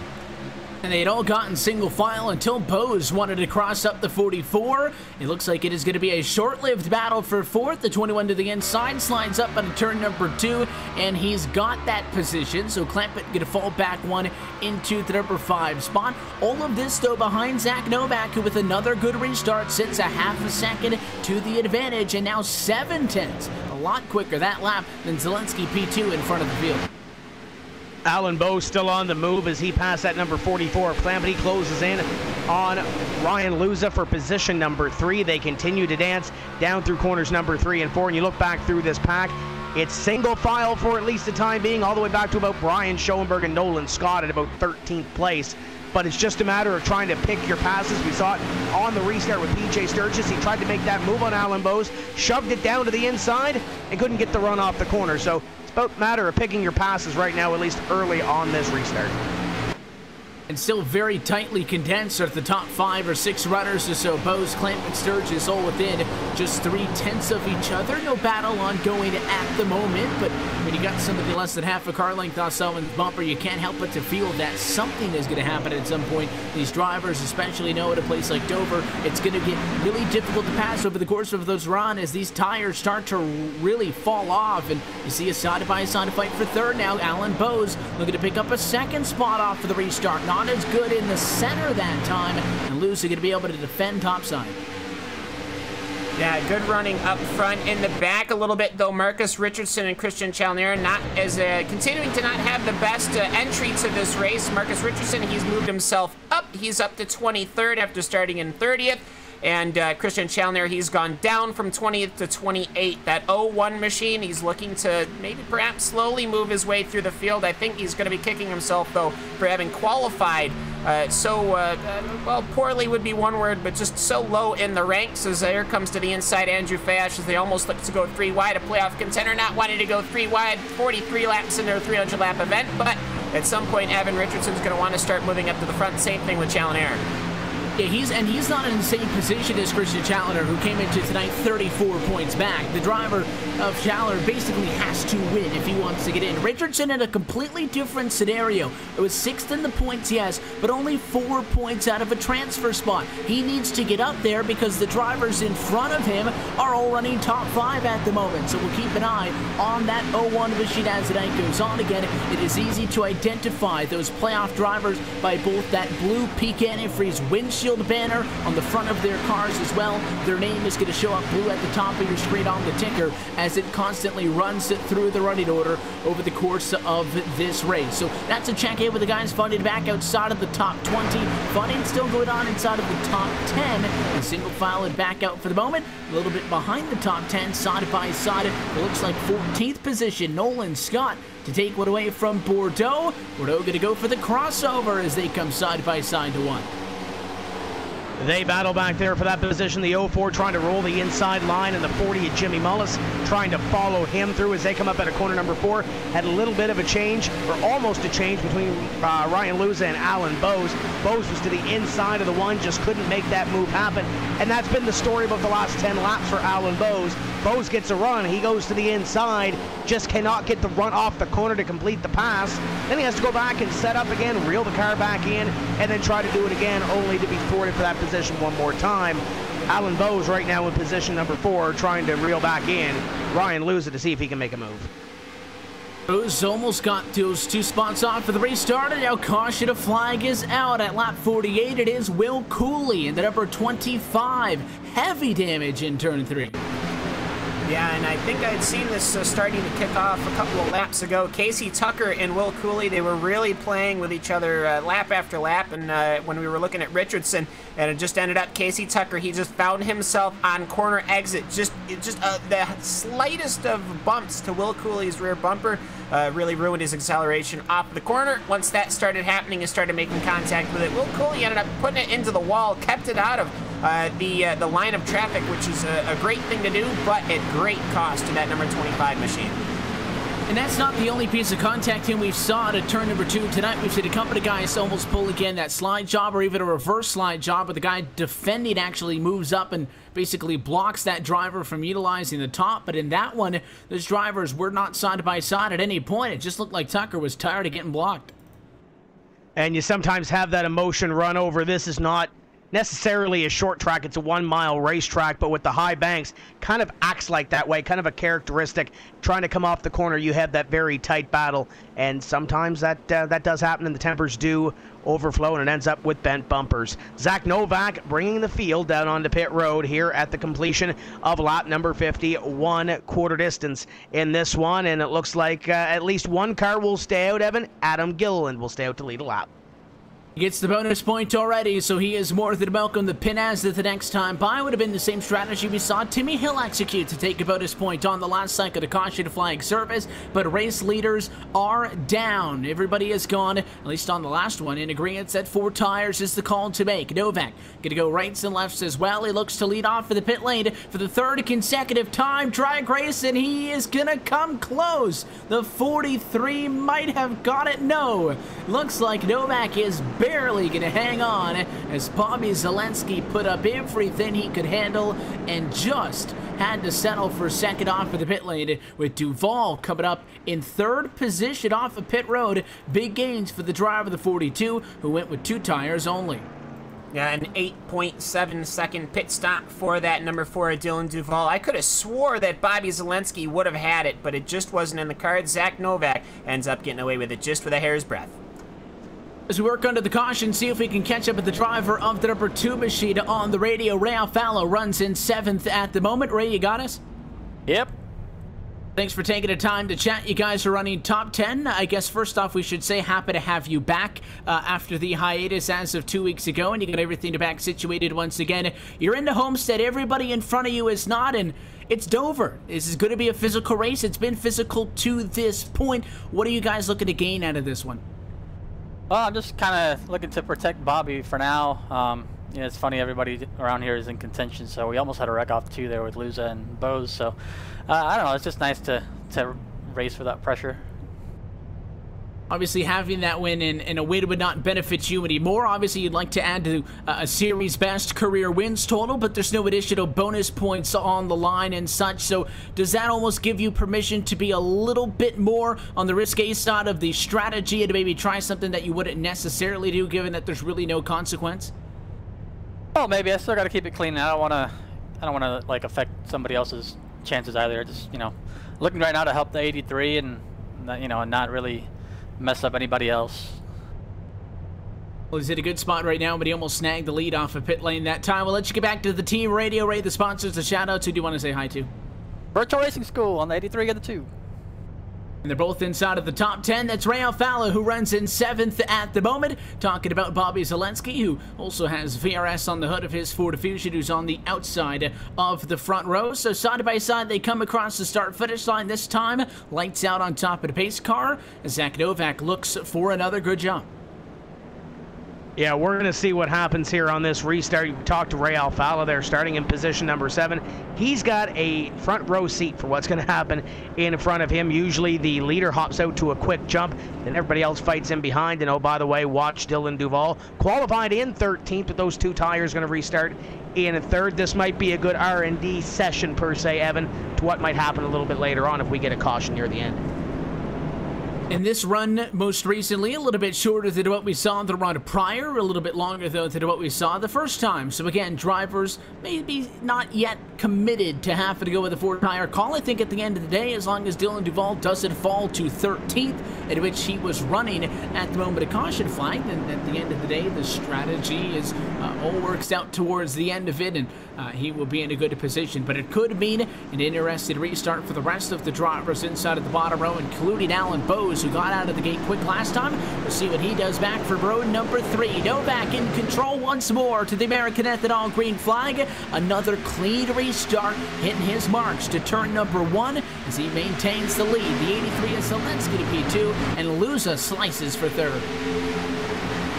Yeah, it looks to me like Novak, that jump is just getting a little bit less and a little bit less, but you know what? The overall pace from that number 15 Toyota Camry has been as such that every single time there's a little bit of a green flag run, that car is able to pull a gap lap after lap after lap just by a hair's breadth again and again, and Zelensky will end up having to defend himself from Ryan Luza at some point, unless that 83 car can get it angled out. The side-by-side action between Dylan Duval and basically the entire rest of the top 10 field, because Dylan Duval, those 2 tires are not working out at all. He is falling back hand over fist lap after lap. And a 21 clears him for that position, so Bo's going to be able to pick up a spot nonetheless, but he does end up back 1 off for the restart, as inspected that inside of the 3rd lane was not the place to be, and unlike the last time in which he went forward when this restart, he goes back 1. Not out of it yet. Look at the line between the 1, the 44, the 57, and the 21. A 4-way battle inside of the top 10 as he goes to the bottom of the racetrack, trying to get around Sturgis. The 57, though, topside should be able to defend, especially as we've seen tonight with that big run out of the corner. And the 21 had a head of steam to get to the inside of the 57, but we've seen this a couple of times, Evan. The 21 will get to the inside and is just not able to complete the pass because he can't get the run up off the corner, but just enough there to clear the 57 of PJ Sturgis. And now we'll look up at Logan Clampett and Luza for positions number 3 and 4 respectively. 57 took a look back to the inside of the 21, but look at the run the 21 gets right here. Pulls away by about a half length from the 57 and sucks right up to the 44 of Logan Clampett. Alan Bowes, that car in the middle off, looks good, especially through 3 and 4. Looks really good. I think he just needs some green flag laps to be able to do something with it. Right up to the bumper of Clampett this time. Not there, but he does dive down to the corner. And it looks like the 44 goes high to let him by. So Alan Bowes almost uncontested for that position. Is able to now work his way back up to right where he was before the yellow in 4th. And now sets his sights on Ryan Luza, like these guys are standing still. And again, Dover, we've said it time and time again. And we will continue to pound this point through over the course of the night. Camp, very abrasive on tires. You have to wonder if the 21's so quick off for the restarts here because everybody else a little bit timid on driving it that hard. Yeah, I mean, from what I've gathered here from talking to some of the drivers, you got about 15 good laps. I think I mentioned that already. The tires go well before the fuel in the tank. You can run 80 laps on gas. If you're doing a green flag stint, I think some people were planning maybe in the 50s, maybe in the 60s, maybe in the 70s range even, as far as getting the tires to run out. But we haven't seen anything in the first, I'd say, 100 laps, almost to almost getting to that point. We're on lap 62 of 200. That we're not going to be having a relaxation of these cautions. So perhaps if you could just plan to have these cautions, why not just go for it? Why not be aggressive on the tires? Zelensky still covering from Ryan Luza. Ryan Luza finding himself with Alan Bowes on the inside. Meanwhile, And for Alan Bowes, it's almost looking like out of the entirety of the field, he's going to be one of the only cars that might be able to contest against Zach Novak. But you know what, though? He's not one of the playoff drivers. Could he play that spoiler we were talking about? It would almost be in favor of Bobby Zalenski, who runs into P2 at the moment, that if Luza gets to his, if Luza gets passed up by Bowes and Bowes gets to his back bumper, to let the 21 go, because again, with the win and you're in a format, as Zach Novak runs at the moment, he would make it to the championship, climb it out of a 30-point deficit, and would head to Homestead. That would then drop Luza down to 3rd in the points. That would drop Clampett down to 4th, and that means that Bobby Zalenski, who runs P2 at the moment, would not qualify into the championship. If we see a new first-time winner from outside of the top 4, he has to beat Clampett by 9 positions. Clampett's only 4 behind him, so as they run, Bobby Zalenski's P2, but not into Homestead. So again, these are the things that he needs to be relying on his crew to be feeding to him. And on the other side of it, too, you look at Ryan Luza. Ryan Luza comes in 26 points to the good. You mentioned it off the top of the show.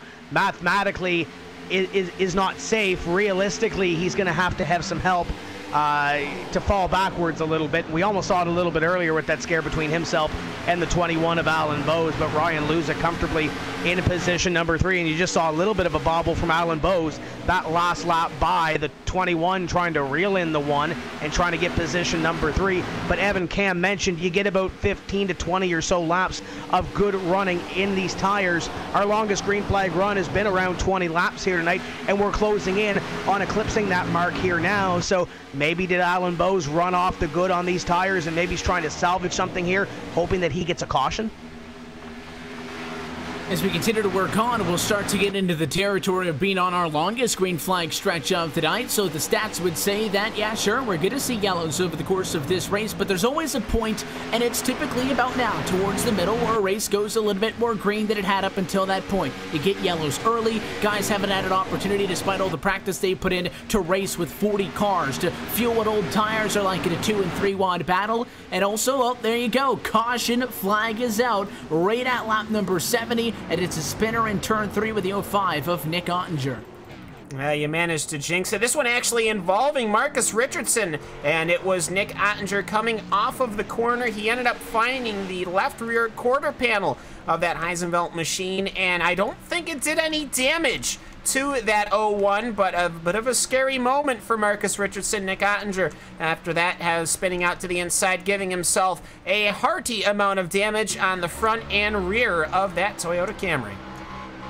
And it is an extremely fortunate break for the Owen Richardson, because as you saw in the second look there, anytime you get contact into the left rear quarter panel, it does not typically end well for you, especially at a self-cleaning racetrack. For the playoff driver, he is okay, far from the outcome for Nick Ottinger, who got the inside wall heavy contact on the 05, as he will limp to the pit lane, led by Zach Novak. Everybody in once more for what we expect to be 4 tires again. Yeah, we'll see if anybody pulls a Dylan Duval like he did on the last stop and take 2 tires. Duval was in the top 10. Mission accomplished. He gained some track position on that move, but I'm not sure if anybody's going to do it here, as it looks like 4 tires up in front. It was a good race off of the pit lane last time. The 83 digging again, and once more just shy of being able to beat Zach Novak off for the race lead in what would be a critical spot on the restart. Would have him an opportunity to pull way out in front of everybody else. Isn't able to get it that time. It's going to be Novak, Zalenski, Luza, Bowes, and Clampett leading off of pit road. Your top 5. I don't think that's any changes. No, and just looking at the times, once again, everybody's pit times are right there with each other, so nobody's making mistakes going into the pit lane here at Dover. Everyone's hitting their marks. That's what you want to see. Zach Novak, one of these times, Zelensky's going to get him, but hopefully, and I do say this hopefully, we won't have this constant competition with the pit lanes, with the pit teams. Of course, it's exciting, but we'd like to get some green flag action, I'm sure. But you know what, though? Our last caution was on lap 48, so we're on lap 70 when the last one came out, so we had a pretty decent run that time, and I think it's pretty safe to say Zach Novak right now, he's the one with a hot rod. Nobody has anything for that number 15 car. And he remains perfect on the pit lane. A self-inflicted error down here would really hurt him. We've seen a couple of drivers this season to make mistakes on pit lane. It ends up making a very fast race car futile because you get a penalty that either drops you to the back or a drive-through penalty, and it basically takes yourself out of this one. But we are pacing at lap number 72. This opening portion of tonight's broadcast is brought to you by Peak Antifreeze and Coolant, the official antifreeze of NASCAR and a proud sponsor of the NASCAR Peak Antifreeze Series, powered by iRacing. We mentioned it a little bit earlier on in the evening for those of you who tuned in with us for the NASCAR iRacing Pro Invitational race right here from Dover International Speedway. NASCAR drivers in the likes of Denny Hamlin, Chris Bell, Ben Kennedy, along with Justin Allgaier were in that one, but it was Parker Klickerman who took home the checkered flag, and during that one we mentioned an opportunity to win pit passes for a 2018 NASCAR race here at Dover. You can enter that contest by logging on to doverspeedway.com/sweepstakes. Enter in your email address, your first and last name, and your favorite driver, and you can be entered into a contest to win pit passes to a 2018 race weekend here at Dover International Speedway. Again, that's open to everybody as long as you follow the contact rules and submissions at doverspeedway.com/sweepstakes. So with that being said, we're only on the doorstep of the halfway point. We get another run like we did the last time. We'll be at cross flags at 73 laps complete from Dover, and we're going to take a restart with a 15 in control for a fourth consecutive time. It appears that Zach Novak has had this under control. Has Zelensky, has Luza, has anybody picked anything up at a 15 and can challenge him this time? I think you got to watch the 21 of this restart, Evan. The 21 of Alan Bowes has been quick, especially in the first 10 to 15 laps of a run. If he can get himself clear from that outside line, keep an eye on that number 21 because he seems to like the inside too. We're going to ride on the board with that number 21 machine of Alan Bowes, who's going to be to the outside of row number 2, but Zach Novak, absolutely no hesitation as the green flag flies once again.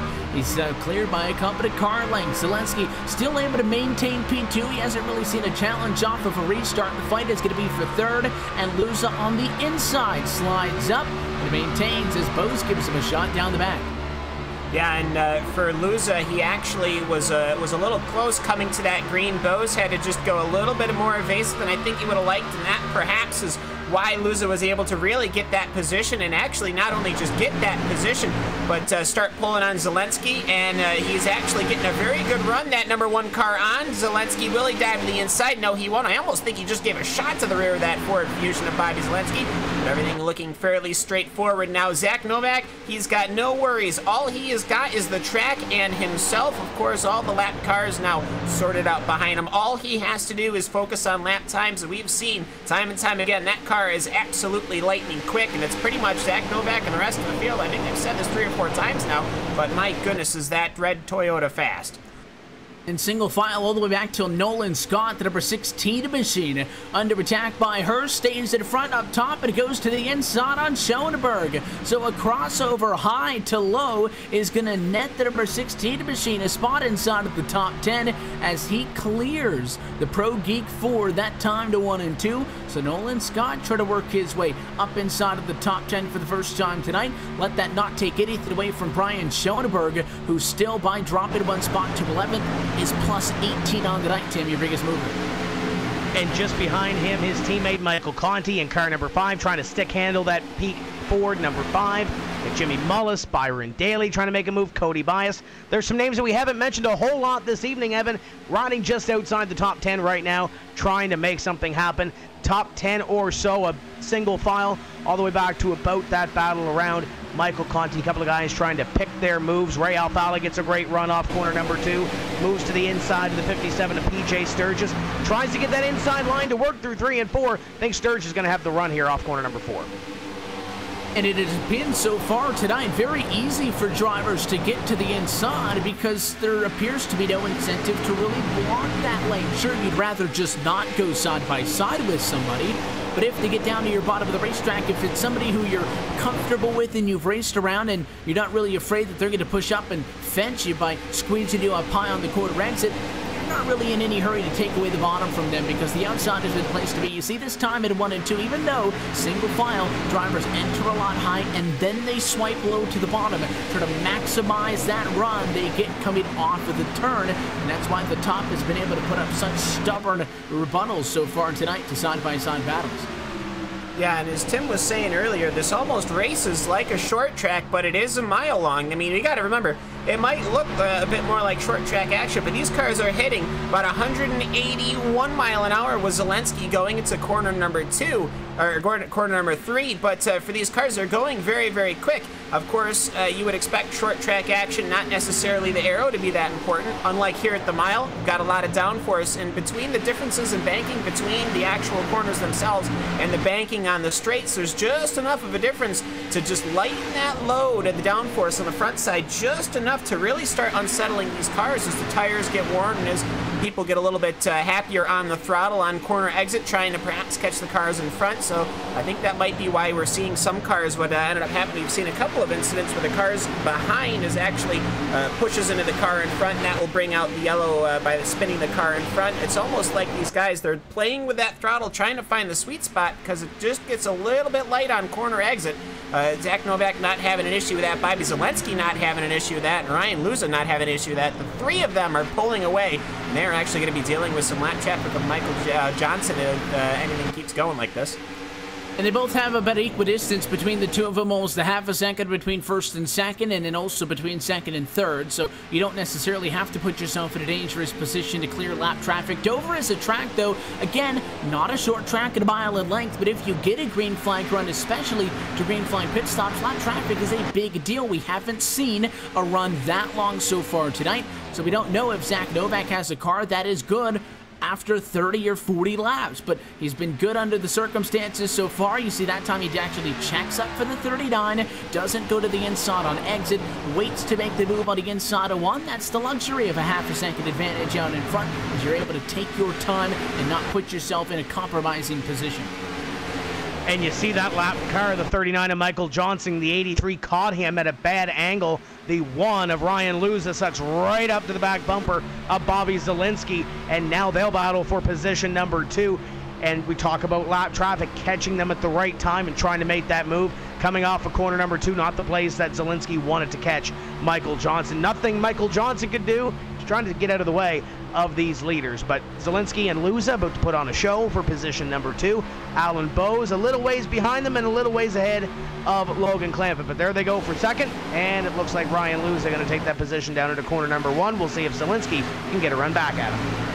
And again, based on where they run into points, Ryan Luza comes into tonight in a comfortable position. Second, if Luza is to go on and win this race, he basically stays second on the points grid. And I think that Zelensky, again, not to overanalyze every single move, Cam, but at least if that was me, Zelensky wants the one to pass the 15 right now. If Zelensky finishes third, he needs Luza to beat Novak, or he is not in the championship race. So I have to think that he recognized that, saw the one was pressuring, and also thought that it was no need for him to overwork his tires. Let Luza go on by, let that one machine do the 83's work for him. Yeah, you know, I would have thought that perhaps they were just going to be racing to the race. You know, I don't think anyone would have been thinking about that. But when we interviewed Ray Alfala during one of those cautions, and he mentioned that, you know, he's working his race to kind of protect Bobby, and I went, wow, these guys really are thinking about all this stuff. So yeah, totally. I mean, if we got to remember, we are almost halfway. So we've got pretty much another 118 laps to go here at Dover. So there's plenty of time. And with all these cautions, really any gap that Zach Novak, I mean, if anybody should be frustrated at all of these cautions, it should be Zach Novak, because really he's been the one that's that could be pulling out a massive gap as we watch the battle between Paige Sturgis and Ray Alfala. Last year it was far, far more intense, but these guys still going at it. They've had a couple of close calls and interactions tonight. Again, as I said, under very different circumstances than they did in this series 1 year ago. Dover not on the calendar in 2016. This is a racetrack, though, that has been on this series campaign 5 times in series history, dating back to 2011, and has never seen a repeat winner. Thomas Lewandowski won here back in 2011, Kevin King in 2012, Nick Ottinger in 2013, Michael Conti in 2014, and then most recently Kenny Humpy in 2015. Zach Novak looking to become a 6th different winner in 6 races, but Luza, now that he's in clear air, just keeping a half eye on the intervals. He's been a little bit quicker here and there, working the gap down to 7/10. Not within striking distance yet, but noteworthy nonetheless. Ray Alfala able to pass PJ Sturgis to move him up to position number 6, and it looks like he's making some inroads on Logan Clampett for position number 5 at this point. Alan Bowes is closing in on Bobby Zielinski, so a couple of quick battles within the top 10, but when you're looking at those championship battles that you mentioned a little bit earlier on, as Bobby Zielinski looks underneath Nick Ottinger to put him 1 lap down, you have Marcus Richardson still outside the top 20, Christian Chalner still outside the top 20, and Corey Vincent, a little bit of damage to the rear of the Herculiner, number 10. He sits in 32nd position right now. So those 3 not having the night that they want to, but for the championship contenders up in front, makes them smile a little bit more, but we are still with 103 or so laps to go in this one. And the fighting is not exclusive to the top 10 as we start to see folks spread out a tad bit. Battle for 11th is on. Brian Schoenberg has been there for the last couple of restarts in this one. Taylor Hurst trying to get up on him, the driver of the number 74. Most recently, the NASCAR Peak Antifreeze Series victory lane. Conti looking to his inside, not in the championship this year. That blue Peak Ford Fusion, unfortunately, Conti took home a win at Michigan to close out the regular season and is looking to play spoiler over the course of the playoffs. They both work around the lap traffic, the 05 machine of a heavily damaged Nick Ottinger. Yeah, and as the field continues to roll right on by, doesn't seem to be impeding anybody. That's exactly what you want to see. Just looking back a little ways, back to position number 20, we'll take a look at Jake Sturgis. I have to say, he was up front, he was running quickly, but he has now fallen his way back, and behind him is Marcus Richardson. Of course, one of our playoff contenders. He was involved in that incident, one of the incidents earlier on, thankfully escaping without any damage to that left rear quarter panel. Seems to be getting a very good run on Jake Sturgis, but not able to do anything on it. But for Marcus Richardson, not the day I think he wants to be having. Obviously, though, he qualified in 30th, he's in 21st. If this was a normal race, you can put your hat on that. I'd say it's a pretty good day for the NASCAR Peak Antifreeze Series, improving your position by some 10, 15 positions at the end of the race, maybe, as he goes on by Jake Sturgis. But unfortunately, this is playoff racing here, and Marcus Richardson really needs to have a good night. He needs to finish ahead of Corey Vincent, Zach Novak. Unfortunately, Novak's been leading the race. He's going to be one of the dominant guys. Somebody, however, he's not going to have to worry about. Christian Chandler, of course. Chandler only started 20th. He's back in 30th right now.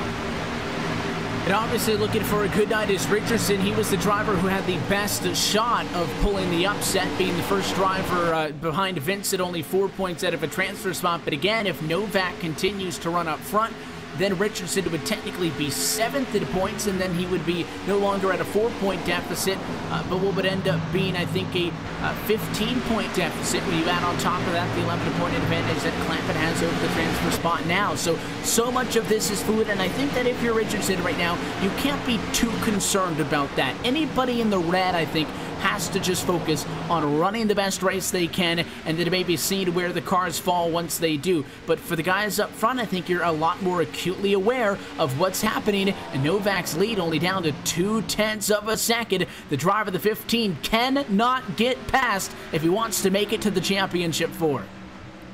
And it's Ryan Luza on his back bumper. This is the longest green flag run that we've had all night long. We're past the halfway point at lap 105, and when you look at Ryan Luza, he's one of those drivers that's pretty safe. We talked about that all night this evening, but as you mentioned, Novak essentially needs to win this race to lock himself into the championship.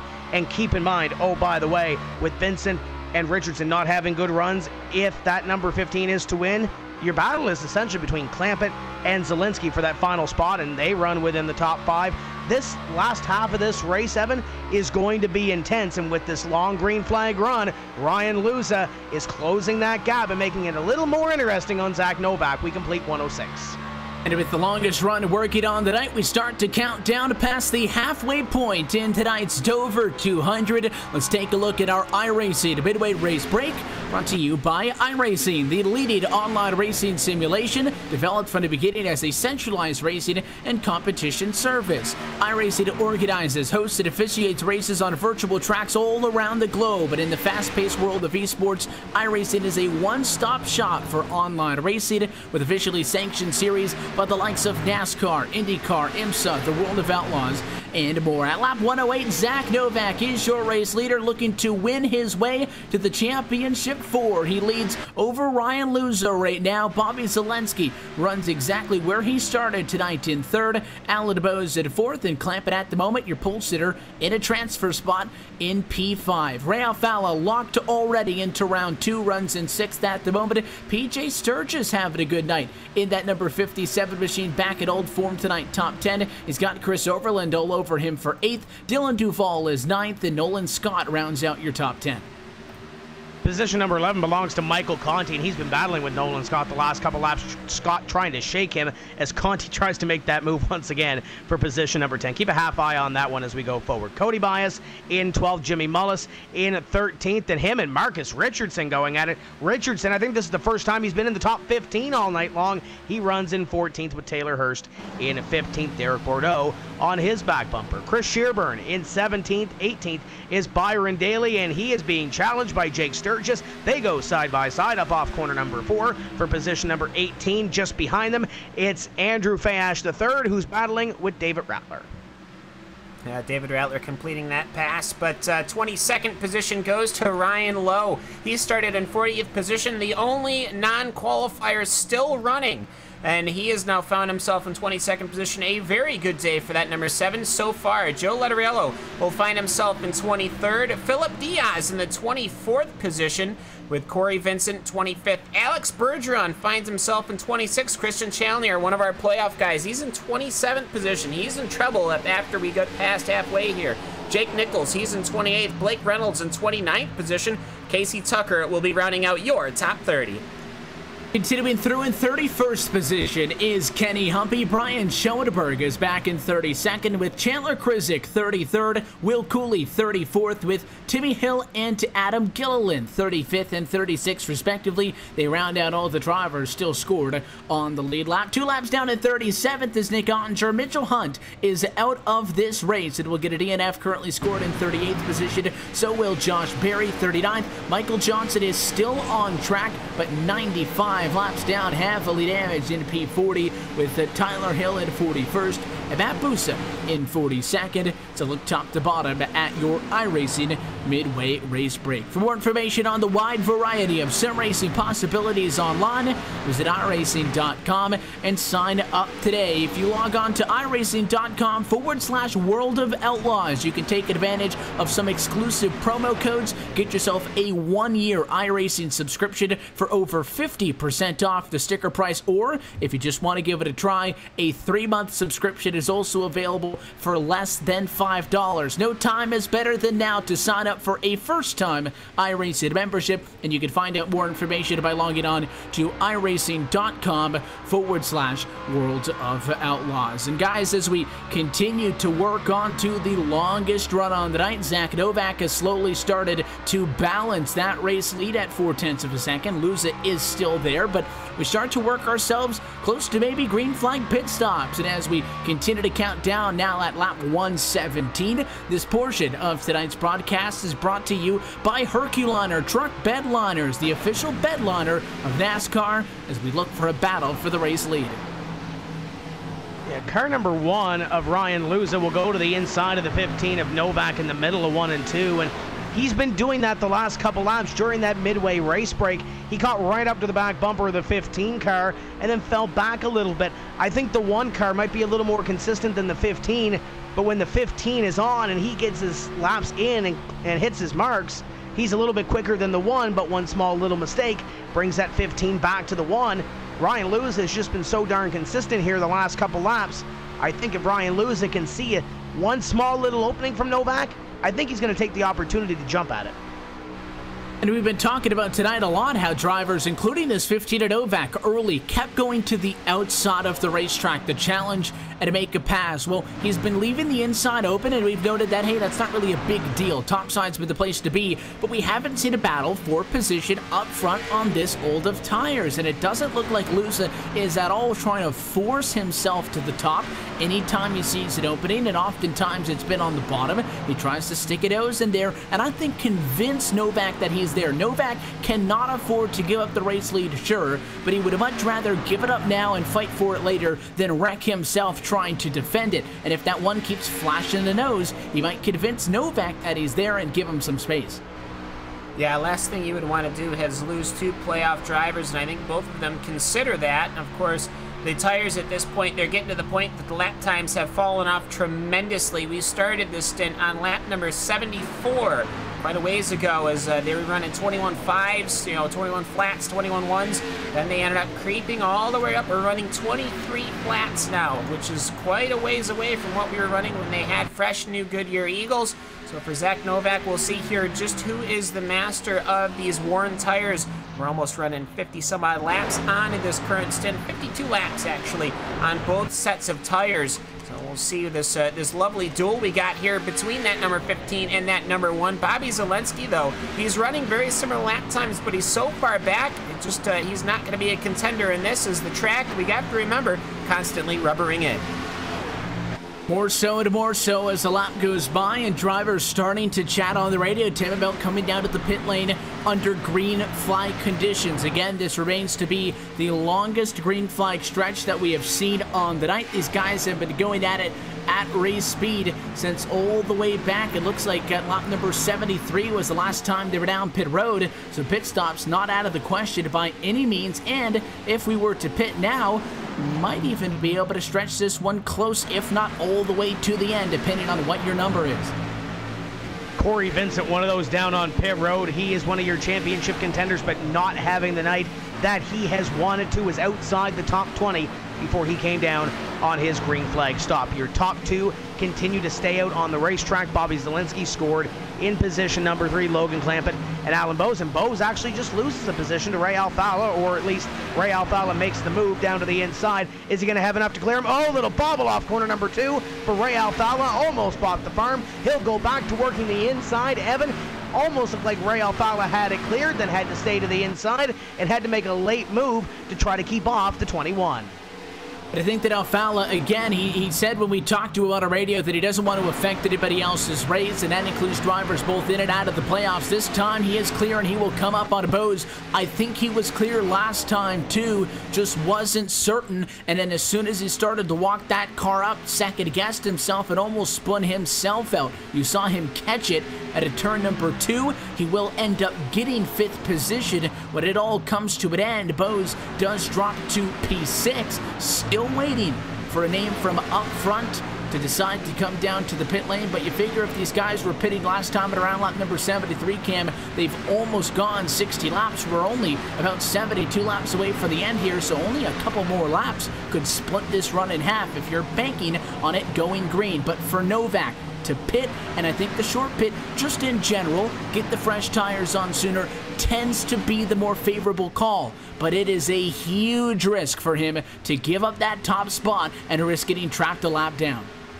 Bordeaux is on the pits. Michael Johnson is in pit lane. But of course, you got to remember here, this is the big risk.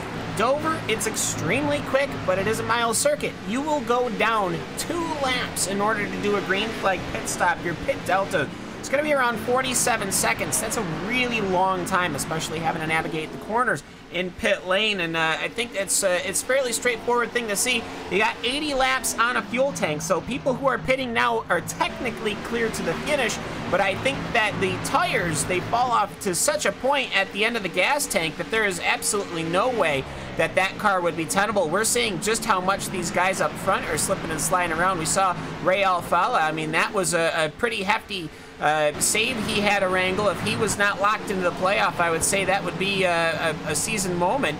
But either way, though, you're going to start seeing these guys, once they realize that perhaps that caution flag they might be counting on isn't coming out, they're going to come in and they're going to risk coming down to the inside to the pit lane. Got to remember, though, at Chicagoland is actually, there goes your leader, Zach Novak, onto pit lane. Big gamble. It's a tricky pit road to get onto. Looked like he got it checked up in time. Again, the concern for Novak is nothing less than a win will get him into the championship. He gives up the race lead to Ryan Luza, and it gets a head start on these guys on tires. In theory, that's the call to make, but he's going to drop a lap, no doubt, from this pit service, which is where the 15's really going to be nervous. And we talk about on the Monster Energy NASCAR Cup Series circuit that they have the money stop, possibly the last stop of the race that could cost them the win. On this side, it could be a $10,000 decision for Zach Novak to come on to pit road. He doesn't win here this evening. Something happens on this stop. He could lose his shot at a playoff win and a championship. On the other end of pit road, it's Ryan Luza coming on in car number 1. The Fast Track Sims number 1 will slow it down to 35, and he'll come to the attention of his crew. Just as he's in, Novak is out. It's going to be a clean stop for him, and Bobby Zelensky now assumes the race lead, followed by Logan DeClamp and Ray Alfalo, 1, 2, and 3. Again, the 2 trying to help out teammate in the 83 machine, trying to be able to qualify with him into the championship. Still waiting for Bose, Conti, Overland, Duval. Looks like Sturgis, Scott, and Mullis, the top 10 as they run now, to all decide to come down pit lane. The longer the green flag stretch goes on, the higher likelihood that somebody finds themselves in a tricky spot. Dover is a tough enough track as is, but when you got folks out there with fresh tires running 2 seconds faster per lap than those around them, things can get out of hand quickly, and an array of drivers on the radio saying that they'll be coming down pit road this time. Alfala in from 3rd. Yeah, I was about to say, you make that great point. You've got, as time goes on and more of these cars get on fresh tires, you constantly have these cars up front that are running on the old tires. 66 laps now. Pretty much everybody is running on their stint length. Here comes Zelensky. He's coming to pit lane. Massive blow up. He manages to get it down to 35, or did he? I don't know. That was a little quick coming onto pit lane for Zelensky. We'll see here what he is, if the marshals will give him anything for it coming across the line. But either way, both him and Clampett now down on pit lane. You got to remember, though, each and every time we do this, there's just more and more cars with older tires, slower tires, more and more cars with faster tires. We saw at Chicagoland a couple of cautions, I believe, from that very thing happening. Zelensky did lock it up onto the pit lane. The 83 machine again into tonight above the cut line. Cannot afford to blow the money stop, as it could be referred to into the pit box. There is no question on this exchange that those down in the pit lane are going to go with 4 tires. Zelensky, no penalty, was able to get it slowed down in time, and he will safely leave the pit lane with a successful 4-tire stop. Everybody but the top 10 are now off for the lead lap, including 11th through 28th.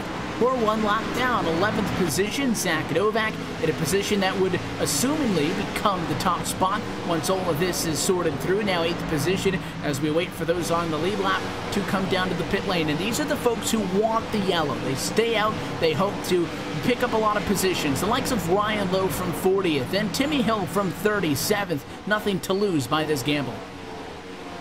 And you look at your leader, Dylan Duval, in car number 42. Jake Sturgis was coming with a head of steam that last time by. Duval was on the inside line, almost like he was coming down onto pit road. He stayed out on the racetrack and almost got run over by the number 41 of Sturgis on those brand new tires. The 42 of Duval this time will come on to pit road. No harm, no foul there. He'll lock it down and get down to 35, and that will hand the lead over, I believe, to car number 78 of Christian Chalner. Keep in mind, there's a championship contender, albeit he's essentially got to win here this evening in order to get into it, but could this be a winning call staying out this late?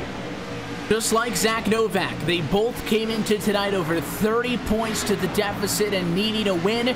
Challenger maybe could have got a stroke of genius there with the yellow, but he does have to pit from the race lead. Will collect a bonus point that doesn't mean much as he gives up the top spot to now Ryan Lowe in the 7. So that Toyota Camry gets his opportunity at the lead. Still waiting for Krizik, Hill, and I believe that may be it for drivers to pit. Only 3 or 4 more. Now we've got Schoenberg, who is on pit lane. You've got Hill and Kreisig and Lowe, as you said. Here comes Ryan Lowe. Good day for that number 7 machine. He's obviously got the pit entry box way to the back, starting in 40th position. He works himself into pit lane. That gives it to Chandler Kryzak. I imagine Kryzak will be coming in anytime soon, as he's got extraordinarily expedient machines on his inside and outside. Kind of a dangerous thing, actually. You try to go into pit lane and somebody going 20-mile-an-hour faster than you comes in on the inside, but you know what, I'm sure they will make it all work. Great to see that whole green flag pit stop come into play, and here comes Zach Novak. Now he is going to still continue to be your leader, and he is actually, I'm looking at everything right, I believe he's got quite the massive gap over Ryan Luza. Looks like it's 6 seconds. We'll have to wait for timing and scoring to confirm this, but again, when they pitted 3 wide behind the 15, as this all looks to cycle out, when they pitted, Luza was right on the back bumper of Novak, and the 15 had to make a decision. Does he make what I think, again, is the smart strategical call at a pit early? Caution flag is out, so we'll get to that in a moment. The yellow flag flies for the 04. The 04 of Derek Bordeaux, one of those drivers that has had an up-and-down season and was running well within the top 15. Finds some issues here for the caution flag to come out, and we're getting down to those final 50 laps. This is going to be exciting here. Like he just got loose on his own. A second look will show you that on the Race Spot TV replay. That brings out the yellow, and that completely negates what we were just about to talk about for Zach Novak and Ryan Luza. Novak short pitted. It's the right strategical call because he gets on fresh tires sooner, but it puts him a lap down that many laps earlier and at risk of getting trapped down there. The yellow didn't come out during the cycle. He got back to the lead lap. He had pulled 6 seconds. That is now going to be completely erased with this caution flag. But the 48 of Chandler Kryzak and the 4 of Timmy Hill had yet to come down to the pit lane, and they are going to assume first and second positions. And I would expect most of your leaders who had already pitted to come back down this time for at least 2, if not 4. So the 48 going to become your race leader, and Timmy Hill rocket into second. And coming down pit lane is Chandler Kryzak.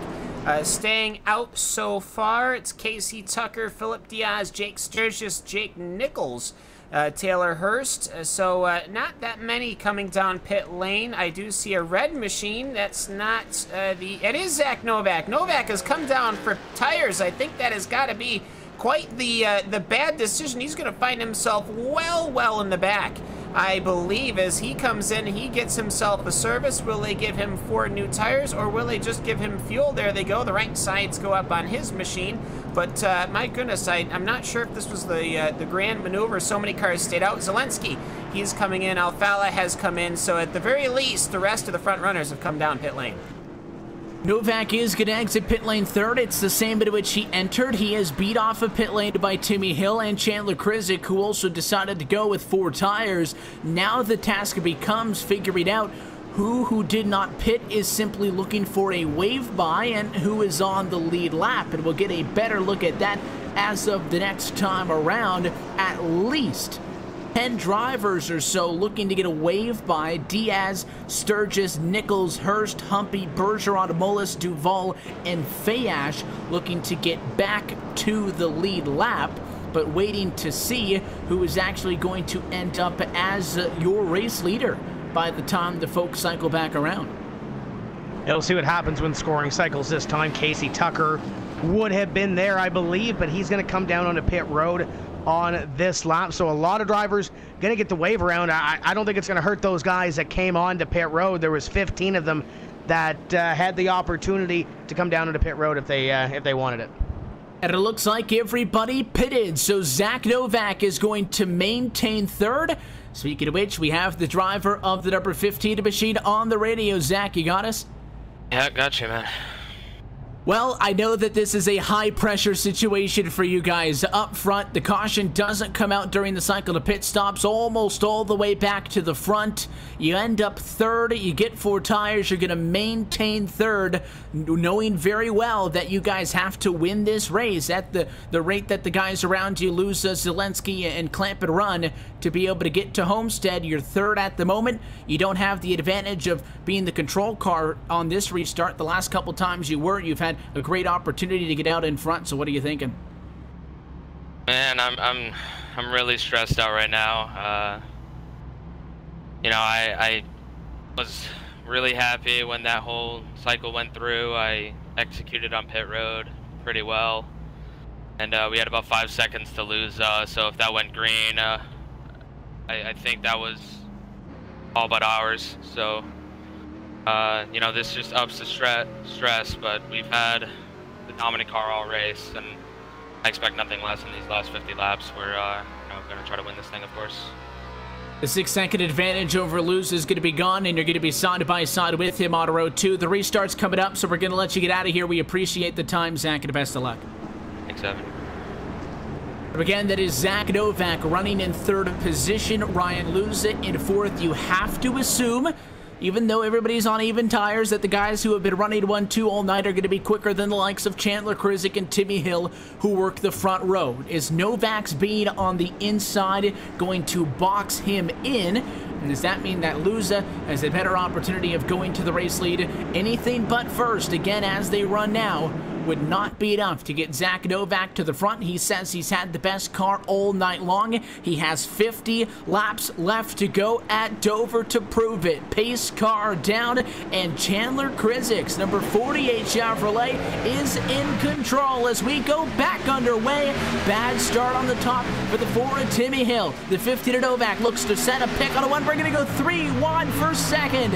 It looks like the 50 to Novak is going to clear Luza for P2. It didn't look like Timmy Hill wanted anything to do with the playoff picture battle, but here comes Marcus Richardson actually coming into the picture. He finds himself in 8th position, though just as I mentioned his name, he actually had a bad moment coming off of corner number 3 and 4. That has managed to bobble everyone up almost 3 wide for position number 10 as the lead battle still kicking off. And Zach Novak got it. Tried high in 3 and 4, couldn't. Went low in 1 and 2. Yes, sir. Novak back to the race lead.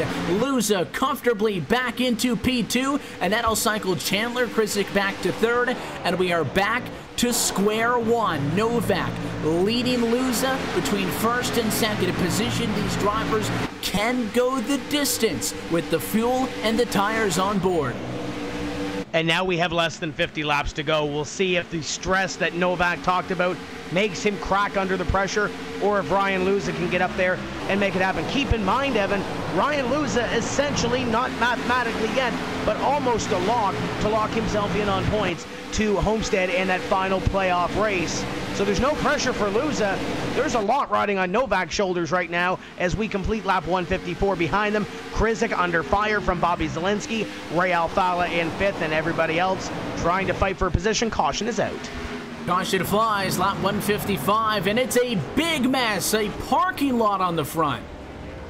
Yeah, they're still wrecking going into across the start-finish line even. It looked to me, perhaps something like we had seen earlier. Oh, it looks to me like Chris Overland. Perhaps he had gotten loose on his own. I think he was fighting for position with Marcus Richardson. That is exactly what happened. Overland, he lost it coming off the corner, and he found himself, just like an incident we saw not that long ago, come right across the start-finish line, and that has wadded up many a machine. Nobody had anywhere to go. I see Andrew Fayette, Will Cooley involved. I see the cars of Blake Reynolds, Tyler Hill's involved. I think Alan Bowes managed to just scrape through with a little bit of damage on that 21 car, but some amazing maneuvering from some of these guys.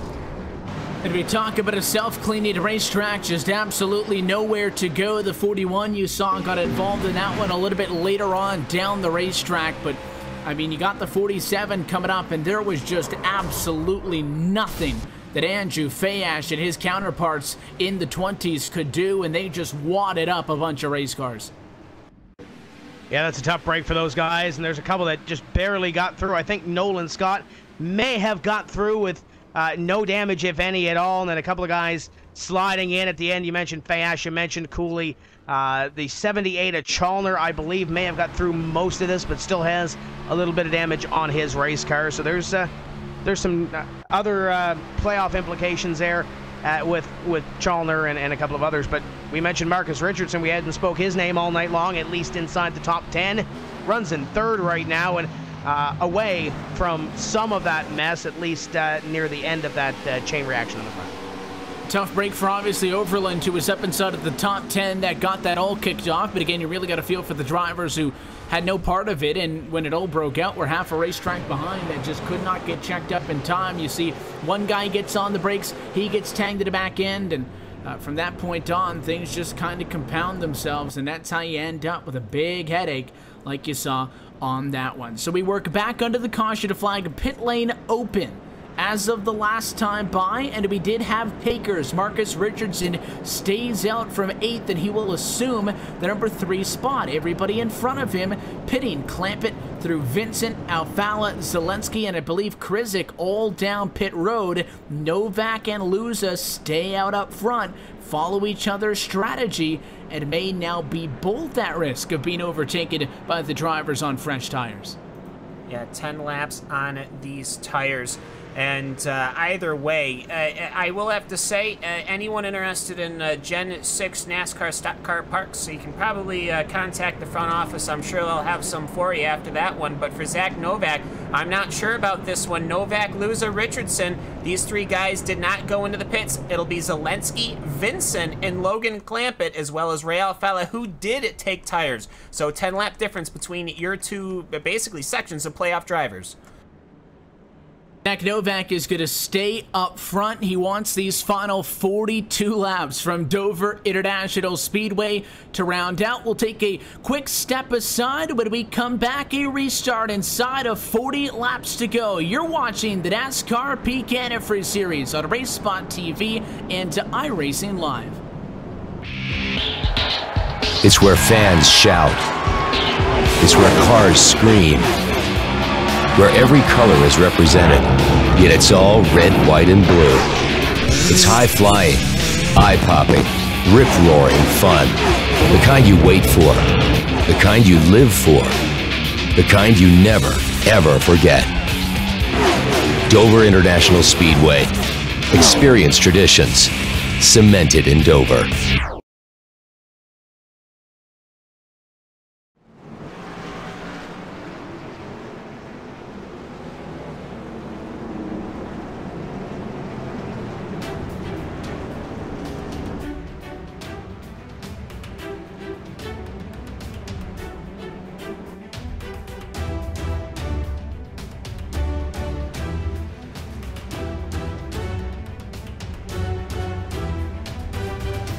Welcome back to Dover International Speedway with a restart with only 41 laps to go in tonight's 15th race on the 2017 NASCAR Peak Antifreeze Series, powered by iRacing. Tonight may be the most important race all season long. Old tires all of a sudden on the front row for Zach Novak, looking to win his way into the playoff championship. Will bring us back to the green flag with Luza alongside, and the 15 get to waste no time at all. Another stellar restart for the 15 Toyota. Green flag back out as they dive it into corner number 1. Those top 2 on even keel tire-wise. We'll see what Novak and Ryan Luza can do, and see what those guys on the fresher rubber can do from about 5th on back. Zelensky, the 48 of Krizik side by side. All of a sudden, Corey Vincent's in the battle as well with Logan Clampett. This one is going to get exciting in these final 40 laps. Watching drivers on the fresh tires try to work through. Look back by that 48 of Chandler Krizik, who was on pit road as of the last time by under the caution flag to take on fresh tires. A lot of people behind, 3 wide with Marcus Richardson in the middle. He gets split by Clampett High. Vincent as well there as well. You got Conti and Alfala in a hornet's nest for 7th. Yeah, you had 4 playoff drivers, 3 wide going through here at Dover International. I think the track is rubbered in to the point that it is basically going to be an all-out brawl. Michael Conti, he wants to play spoiler once more as he's fighting his way through the field. Of course, he won your final race of the season before we got to the playoffs, and he's on the inside of Corey Vincent right now, trying to work his way through. But meanwhile, Zach Novak, he's well, his tires may be 10 laps older, but don't tell him that. He's pulling away from Ryan Luza, as well as Cody Bias, who's found himself. He started 7th, he's up to 3rd, so he's having a good run, as well as Dylan Duvall. And Bias in the 27 machine, despite starting 7th tonight, has had a little bit of a rough go at it, but finds himself now back in the competitive spirit, leading the charge as we work under green. For those drivers who stayed out to pick up some significant positions, was 11th before the yellow, neglected the pit. He jumps all the way up to 3rd, so with Duval, who rides in 4th at the moment. Bobby Zelensky, 5th position, may be leading the charge of drivers on fresh tires, but at a 1.5-second deficit if it stays green. Novak looking good, 3/10 in front of Luza. And as they work up at a corner number 4, Bobby Zelensky moving up to that 5th place position, that last lap by, and closing in on Dylan Duval. That was your bubble driver coming into this evening at Dover. Corey Vincent has had a roller coaster ride here at Dover, runs in position number 9. He's 3 points back from Zelensky coming in. He's 3 positions back right now on the racetrack, make that 4 in position number 9. So Corey Vincent, his road back, Evan, has been great, but he needs a little more as he's in the top 10, and he's battling with Krizik and Ray Alfala. Needs that little bit extra. He has to get in front of the likes of Clampett and Zelensky, who are in front of him. Right now, a simple top 10's not going to cut it, but we have a battle for the race lead. Zach Novak is under fire by Ryan Luza as they sit. Luza into the playoffs, and Novak is too, but if the 15 gets past, it's a one-way ticket home, and a caution flag will fly just as the side-by-side challenge was coming, and they back at him. It's Richardson. It's Marcus Richardson. He's on the inside wall, and I think he might have had some help from Jimmy Mullis, the number 40 machine. They were coming off of the corner. Mullis felt that he was probably clear. He ended up clipping a playoff driver in the very prime of the race for a good position. Marcus Richardson finding himself crashed into the inside wall. Not what he wanted to see, not the way he wanted to have his night. I actually think somebody else in the back, Michael Johnson, also had blown his engine. But for Marcus Richardson, that is the worst case scenario right there.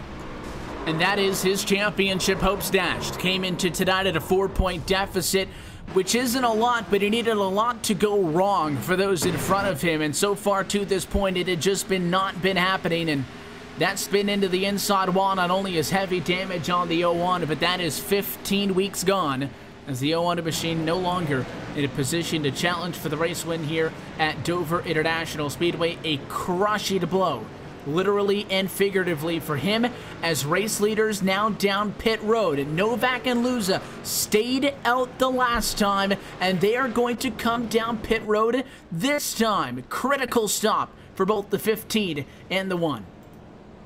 They're going to have numerous drivers stay out on the racetrack, including Duval, and now new leader Cody Bias, with the 15 is down in his box. They're going to go at least right side tires. Do they decide to go 4 tires here? No, they do not. 15 car down away with 2 rights. He wins the race off pit road.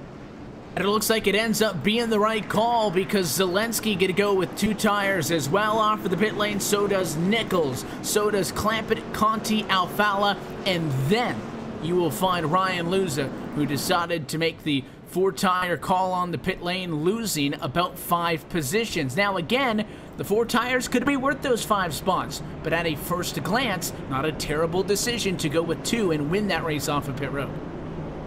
Well, I'm not sure. We've got plenty of time left in this race, so we're not going to have a 2 or 3 lap shootout at the end of this. We're going to have a good 30 laps this time by. We'll probably have another 2 laps, so we'll probably have 18 or, well, about 28 to go, I'd have to say.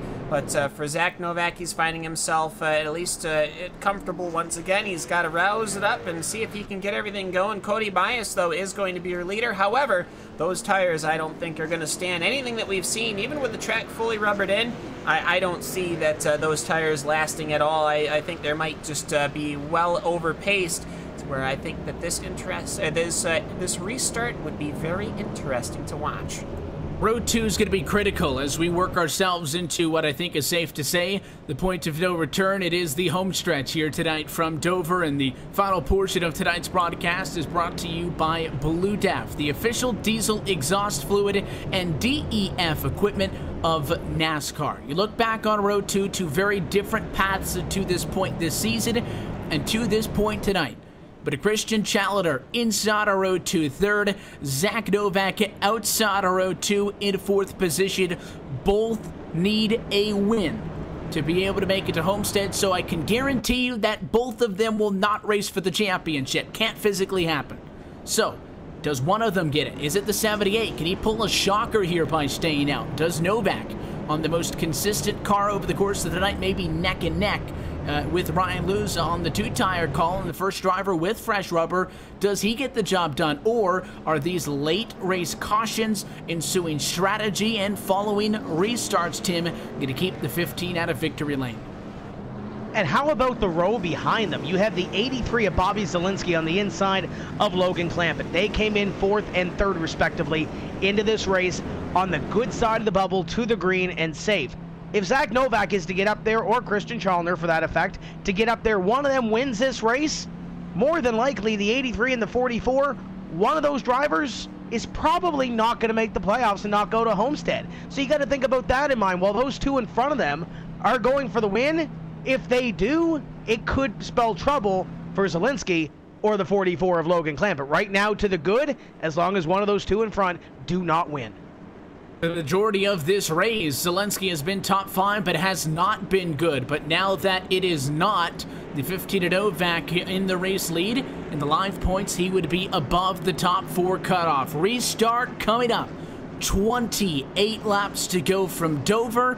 Could it be for the final time tonight? Keep an eye on the 15, first car on 2 fresh tires. At back on row number 5, the 1 is the first car on 4 fresh tires. Here they come into turn number 4. Cody Bias going to take a shot at the win. Green flag flies, and we go back and away. Not a good start for anybody topside. Look at Zielinski fight for 3rd as he tries to go inside on Challenger. Can't do it, gets boxed in. Challenger also carrying that damage on the front car as they will go 3 wide between 3 playoff contenders. Challenger will end up slotting into the high side. Zielinski will find himself on the inside. That's exactly what he wanted. Challenger, that arrow damage on the front not helping out as Clampett's going to have to find himself to the inside, sliding in right in front of Corey Vincent. We're closing in on the laps to go here, and Christian Challenger has fallen way back on that high side. Continuing to slide back topside, Zielinski may have had a better restart than Novak, but he got boxed in and can't get around traffic. Here comes the 15 at a turn number 4, looking for the race lead. He needs that number 1 position if he wants to be able to fight for this. Meanwhile behind, Conti still 3rd. Luza up to 4th, though, on the 4 fresh tires. He may be a spoiler later on, but here comes Novak to the inside. Side by side, 25 to go. New race leader. And Zach Novak got all the right brakes on that restart to get up there and take this lead with 25 laps to go. Could that be the winning pass that puts him into the final race at the Homestead Miami Speedway? We'll find out in 24.5 laps time. Behind them, and oh, by the way, here comes Ryan Luza. Car number 1 is going to move to position number 2 around Bias. And Michael Conti, I don't think we spoke his name all night long. He's up into the top 5 right now and closing in on Cody Bias. So while Luza and Novak have taken away the majority of the headlines here so far, the 5 of Michael Conti trying to play spoiler, and he's bringing Logan Clampett with him. And if this race goes green for the next 23 laps at this time by, I don't see how Zach Novak holds off Ryan Luza. 2 tires versus 4 is just not going to cut it, and Luza doesn't need the win, but he wants it nonetheless. Caution flag is going to fly as we got a big wreck out of turn 4. Yeah, that was it was an incident starting with Alan Bowes. He went to the inside of Chandler Kryzak, ended up finding himself bumping Chandler Kryzak. Kryzak bumped into Taylor Hurst. Taylor Hurst hit the outside wall with enough force to blow his engine, and that started the incident as multiple cars got involved. Alex Bergeron finding himself involved in that one, as well as damage getting scatterbound across. It may have looked worse, but it certainly was not that incident that we had seen before. Very unfortunate as Alex Bergeron, I don't think he can get that car fired up as he's sitting there on the start-finish line as he gets himself to pit lane.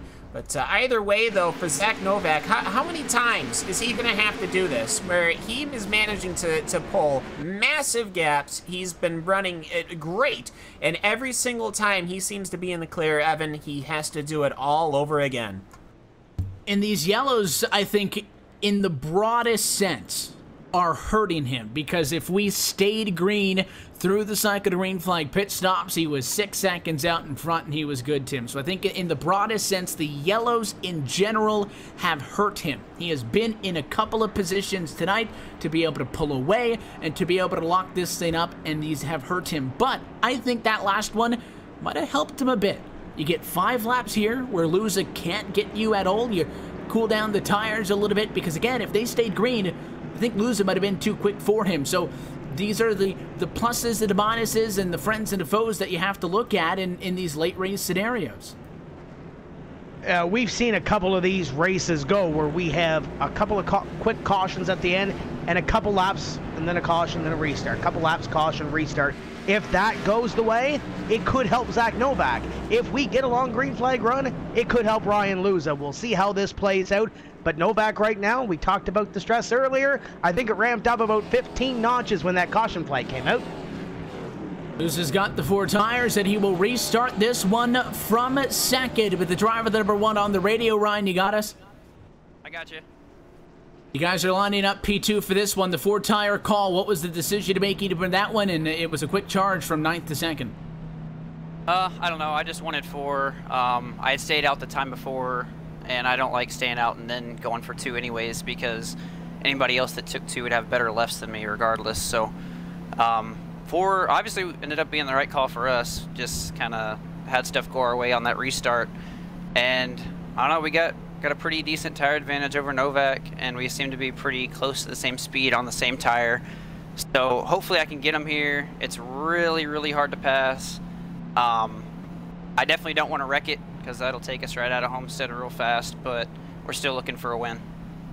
And obviously you guys had such a good run 2 weeks ago at Chicago, ended up not getting the result. That sitting in second right now, you look for some redemption in that sense. But you guys come into tonight very comfortable in the points, plus 26. Novak in front of you has to win, so you know that he's going to be a lot more aggressive than you, arguably, because he has nothing to lose. It's literally checkers or wreckers for him at his championship hopes. So how do you take that into account in trying to set this up? It's definitely nerve-wracking, because in his situation, I'd be driving myself, you know, as hard as possible. And I mean, the last thing I want to do is get wrecked, but I still want to win. So it's a pretty tough situation, knowing I'm locked to where I run, but the win is right there. So it's really tough to say I'm going to go for it, but I'm not looking to do anything dangerous. We wish you both the best of luck on this restart. Thanks for giving us the time to chat with you, and go get him. Thanks, Evan. That's the driver who sits in second, Ryan Luza, on the radio, taking into account that, yes, Zach Novak is going to make that 15 Toyota as wide as he can, Tim. But at the end of the day, the one does not care about the 15's playoff hopes. The one wants to win.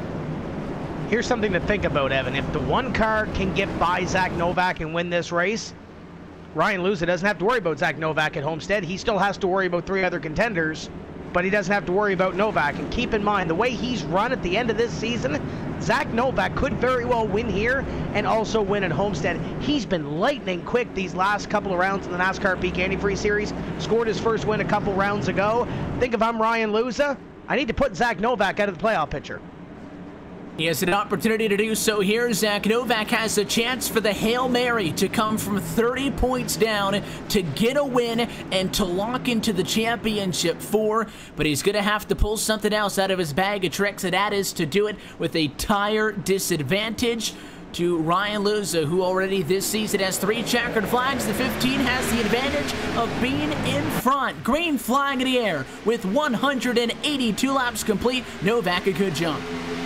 Yeah, you got to remember Cody Bias and Dylan Duvall. Between the two, Cody Bias has got 35 laps on his tires. Dylan Duvall with 41. Zach Novak, he's comfortable. They both got 13 laps between the two, so it's a duel to finish out this race. Michael Conti, though, he is right there. Can he recover and have a good finish here? Obviously, he's set up for a good finish, but he wants more, I'm sure. No reason to fight for points. He's out of the playoff picture. Might as well finish on a high note. As Novak and Ryan Michael Luza, they are very, very close, coming off of corner number 4. Here comes the one, trying to set him up. He has ample time to do so, unless yellows take some of what's going to be 16 laps to go this time by out of this race. If you're Zach Novak, you are feeling the pressure, needing this win, but do not overdrive the car. Same applies to Luza, who looks to the inside, but again, will not force the issue, not wanting to find trouble, and a caution flag is out with 15 to go. 15 laps remaining in this one. The yellow flag comes out, and David Rattler is a pile of junk on the back straightaway. Something has happened to the 09 car, because that's been shortened up. Arguably, it was a pile of junk before. Rattler had a heavily damaged car, had a rough go at it tonight, and we saw our race leaders clear him easily for the first time at turns 1 and 2, but when the 2 wide of lead lap battling came behind him, there was just nowhere for the 42 at Duval to go, and tagged him at the back end. The 09 gets spun at turn number 2, and the caution flag flies once more. And again, arguably that one good for Zach Novak, because it takes another 5 laps away from Ryan Luza and possibly trying to set him up and pass for the top spot. Yeah, if we could get the blood pressure from the guys that are running at the front of this race, I gotta say, especially for Zach Novak, how many restarts does he need to do where he manages to get the massive jump, he manages to get the huge leap, he gets comfortable, he gets in a rhythm, and then he's got to do it all over again? I imagine the pressure just builds up. Restart after restart after restart. After this one, I mean, Zach Novak, he is going to be the restart king here at Dover International Speedway, but of course he wants something far more. He wants a ticket to Homestead Miami Speedway. Could he get it? Well, I have to say, it doesn't look like it's going to be that much of a challenge from Ryan Luza depending on these restarts, because I'd have to say, Novak, he's the quickest one on these restarts. I would have think that perhaps Luza would have wanted a couple more laps to hunt him down. And the 15 again, he needs those laps to hunt him down, but I think that's about as perfect as you can get it. If Zach Novak gets 1 or 2 more of those, Tim, he's set. You get a restart, you get your gap, he closes into you in 4 laps, you get a yellow. That's the perfect scenario for Zach Novak. And again, the 15 needs the win. If the 1 is to make a move, you have to expect that the 15 is going to make that car as wide as he can. And for the 1 machine, yes, you don't care about the 15. You're not going to, quote, take the 2nd place finish because Zach Novak needs the win. But at the same time, and as Luza said, we've said it many a time, he has a 26-point advantage in the points, but there's 27 cars on the lead lap. I don't think it's worth it for the 1 to go for the win on a very desperate driver and risk taking himself out of this race based on the amount of cars that are still on the lead lap, and then with Clampett and Zelensky there in the top 5, possibly in what would be a shocker, out of the top 4 if he wrecks himself. So both these drivers have to weigh what it's worth to him. We heard from Ryan Luza on that caution that he doesn't want to wreck his car because he knows that if he does, he's likely not going to Homestead and likely not having a chance at the championship. But keep in mind, Michael Conti sits in position number 3. Conti essentially has nothing to lose. Yes, he wants to finish top 10 in the point standings, currently enters 9th, first driver outside the playoff picture, but he's going for wins. He wants to win for Team Conti, and right now sits in position number 3. If Novak and or Luza have one little bobble, Conti's going to be there and try to take the win. And oh, by the way, if Zach Novak wins this thing, that Zelensky and Vincent battle, it pretty much means nothing because Zach Novak's going to leapfrog them and lock himself into the playoffs with Clampett running well and Luza running well. Those will be your 4. But Corey Vincent has passed Bobby Zelensky. He needs a couple more positions, and if Zach Novak doesn't win the race, that could be that bubble spot between Vincent and Zelensky, currently running 6th and 7th. If Zelensky either loses a couple of spots or Corey Vincent picks up a couple spots, that bubble opens if the 15 does not seal the deal here. Lights go out on top of the pace car again. If Luza wins, he and Alfala transfer in on wins. Clampett would be safe via points, and Zelensky would have to stay in front of Corey Vincent. Vincent just needs to beat him by 4 positions to make a difference for that final spot. If we see the 15 win, that doesn't matter. Zelensky, Vincent are going to be fighting for the first loser, and it would be Luza and Clampett in on points. So many races this season, 15 races have come down to this point, and all that matters is a restart with 11 laps to go tonight from Dover International Speedway. Again, Novak on the inside. Nothing less than a win is acceptable. Luza outside wants the win, but would rather take, I think, a car in one piece in P2 than a junked race car going for the win. Different story for Michael Conti. He's here to win races. Clampett can solve all problems. If he gets a win too, he's on the outside of row number 2. How does this one shake out in the final 11 laps? Green flag in the air. Novak, another good jump. Not as far in front, though, to be a 3 car length advantage. Yeah, and actually a very good restart from Ryan Macaluza. It's not going to matter. There's a big jump going into corner number 1. We're going to have yet another shootout. I even see the green commitment cone from pit lane out there. That is how bad that one went. I see Timmy Hill, Blake Reynolds, Joe Letteriello involved in this one, as well as Ryan Schoenberg and Chandler Kreisig. So not the start that they want to have. And you can see the driver spinning down to the inside was that number 21 of Alan Bose that had a good night tonight. The outside just got jacked up, and I think Letterello got tagged from behind. But the 94 of Diaz, that sent him down the hill into the 21 of Bose. Bose ended up in fence. Schoenberg was in the wall, and that one, I think the literal definition of a racing incident. Drivers weren't necessarily overly aggressive, just the slightest bit of contact. An 11 lap to go restart broke out into that accordion effect and took a couple of drivers out around 10th position. And it was slight contact on the restart between Diaz and the 33 of Letteriello that caused that, and everybody else piles in, as you mentioned, to bring out the caution flag. Great one for Novak. We've talked about it before. If he can continue to pick up some great starts and hold off for 1, 2, maybe 3 laps, and the caution flag does come out, he holds the lead. We go back to green with probably 6, maybe 5 laps to go in this one, and if he can do it again and they can go for a couple laps and the caution flag comes out, this race would be over, and Zach Novak would be punching his ticket to the Homestead Miami Speedway, and that 2-tire call becomes a $10,000 decision in the good. But if Ryan Luza can capitalize, then it could play effect again if this race goes green from the restart to the checkered flag. Logan Clampett, Michael Conti really didn't get great starts in row number 2. So if that happens again, Evan, they might be non-factors in this.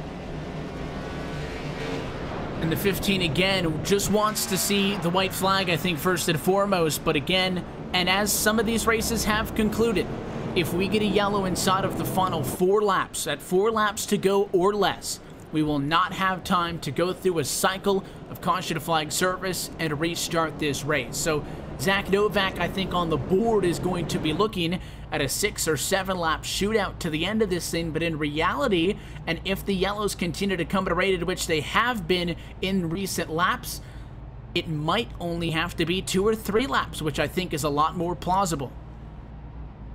Yeah, I mean, it's just restart after restart. If Zach Novak can get the jump, I think he's got it. If he can't get the jump, I'm not sure. Ryan Luza, he's been basically in that catbird seat all season long. We have been seeing him have to jump restarts and count on the leader again and again and again. Where will he land? You got to remember, Logan Clampett's there too. He's cleared those cars that had those old tires. Corey Vincent is also here. Bobby Zelensky, oh, what happened? He was running up front. He was so strong. Well, he's all the way back and starting 8th position. Not what he is going to want here. So we're looking to get ourselves underway. Obviously, nobody coming into pit lane. You don't want to risk that. And I think everybody is comfortable on fuel, I would at least hope.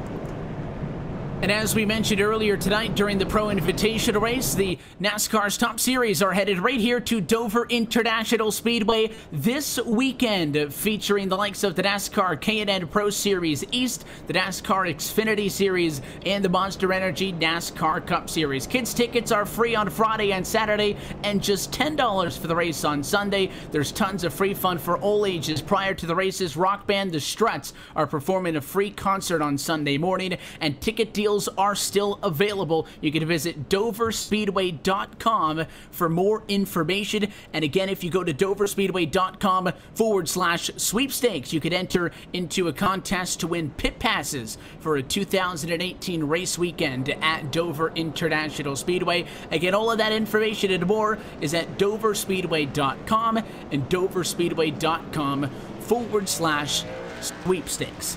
Lights head out on top of the pace car for what could be the final time in the opening round of the playoffs. 6 laps to go is the magic number. A quick instant yellow means a 1 or 2 lap shootout. If we go any more than 2 miles and then get a yellow, the leader at the point of caution has a checkered flag. So who ends up going to victory lane in this one? Zach Novak? I would think if I'm Novak, I'm hoping for a quick caution flag. If I'm Ryan Luza, I'm hoping this thing goes green to the end. If I'm those guys behind, I'm probably hoping this goes green to the end as well. By the way, keep an eye on Vincent and Zelensky. 3 spots in between them right now. That's 3 points, but they need Novak to not go to victory lane. Pace car ducking down this time. Zach Novak has had ample opportunity to practice his restart procedure tonight. He has led the more laps than anybody else, but can he close it out on a tire disadvantage on the most important restart of his sim racing career? 6 laps to go from Dover, and it's a good jump for the 15. He delivered on what he needed to do. Now, will the field cooperate going into 1 and 2? Everybody seems to be handling it all right. Side-by-side action between Michael Conti and Logan Clampett as they head their way towards corner number 3 and 4. The 44 Clampett works on the inside, Conti on the outside of the stalemate. But here comes the battle for the race lead. 5 laps to go from Dover. Does Luza go high? Does Luza go low? Novak drive it out of the rear view mirror. Zach Novak needs this. Ryan Luza doesn't have as much pressure. Needs to keep that car in one piece, though. They work through 3 and 4. Look at the run that Ryan Luza gets. Has a fast run. Can't get the effort off corner number 4. Now he goes to the inside. Side by side for the race lead at lap 197. Luza to the inside as Novak's playoff hopes hang in the balance. Top side may be the better place to be. At a 15 with a better run that time down the back, still neck and neck in 3 and 4. Yeah, he really should just disengage, let him go, unless he can continue to work that high side. I think the high side's starting to actually come in with these cars running. He can actually put on a decent fight back here. 198 of 200 is in the books. Logan Clampett looking on anything happens here. And here comes Zach Novak. He's falling back. Logan Clampett, he's looking to get by. That's it. Novak overdrove turn number 2, and new race leader at 2 laps to go is Ryan Luza. Ryan Luza pulling away now with this one. 3 lengths on the 15. Novak has to keep that 44 behind him. Well, playoff picture, it really doesn't matter. He needs to catch the 1 as they're going to come to the white flag this time by. Keep in mind, Zielinski and Vincent also battling. Could be a playoff spot. Side by side as they battle behind. Zielinski, Vincent still in favor of the 83 for the final transfer spot in on points. Novak is maybe going to lose second as Clampett challenges, but in the end and in the grand scheme of things, second place is worthless. Ryan Luza makes the pass at 6 laps to go. It'll keep Zach Novak out of the playoffs, and it'll punch him a ticket to Homestead. Luza win number 4 on 2017. Throws the massive drift going in through 1 and 2. Luza, I have to say, is ecstatic. He's actually parked the car in the outside wall. So Ryan Luza, he had come to the loss last couple of weeks ago. If only he had a couple of more laps, could he have taken the victory there? Well, he's got it now. Now all he's got is 1 more race in his schedule, and that is Homestead Miami Speedway. So Ryan Luza, your winner here at Dover. And what seemed like the impossible task into tonight for Zach Novak at a 30-point deficit. Again, not according to the mathematics, but assuming that there was not going to be an apocalyptic scenario for everybody in front of him. Zach Novak needed to win, and he brought a race-winning car to Dover International Speedway. Started second, was able to run a bunch of this race in front of Luza. In fact, was better than Luza in both the warm-up session and qualifying. And a 2-tire call late seemed to be the difference maker. It worked for the first, it worked for the second, it worked for the third, but it did not work for the 4th late race restart. And well, he gets a fantastic P2. A P2, it might as well be a P42 in this one. Zach Novak, again, unofficially not getting the win tonight and will fail to qualify for the championship 4 as Luza snatched it away with 2.5 miles to go. And Evan, unofficially, when you look at the battle between Zielinski and Vincent on that restart with 6 laps to go, Vincent had the 3 spots that he needed on Zielinski, but the outside line went on that final restart. Zielinski was able to clear Corey Vincent before the next lap was over. Vincent looked high on the final lap. Jimmy Mullis went to the inside, but it was really all for naught unofficially, and we're going to have to wait for the tabulations to come out. I think Zielinski beat Vincent for that bubble spot, and it came down to that final restart with 6 laps to go. Logan Clampett going to be safely in 3rd position. He just had to stay in front. Or rather, he could have got beaten by Bobby Zielinski by 8 positions and still transferred. He finishes 5 in front of him, so all should be well for that.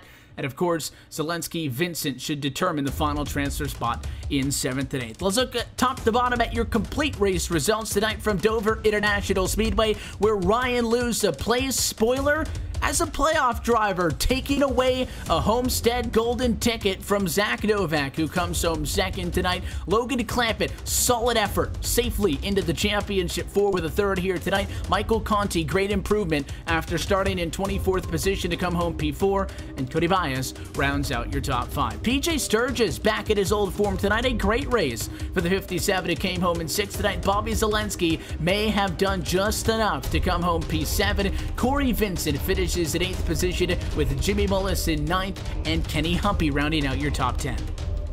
Ray Alfalo will fight for a championship at Homestead. He qualifies, or comes home in 11th in the final race, heading in to the playoff championship race at Homestead. Nolan Scott hung out around the top 10 all night long, finishes in 12th. Jake Nichols in 13th. Great run for Adam Gilliland, comes home in 14th place. Ryan Lowe in 15th. Dylan Duvall rebounds for 16th. Phil Diaz in 17th. Christian Chalner will not qualify for that final round of the playoffs. He finishes 18th this evening. Timmy Hill 19th, and Will Cooley in 20th.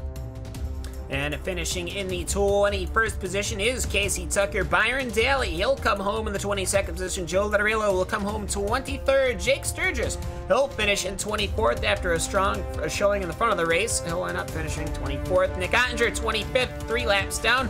And it just gets into provisionals at this point as the tallies were high for cars that did not finish. Brian Schoenberg, Chandler Kreisig, Blake Reynolds, Alan Bowes, and Chris Shearburn round out the top 30.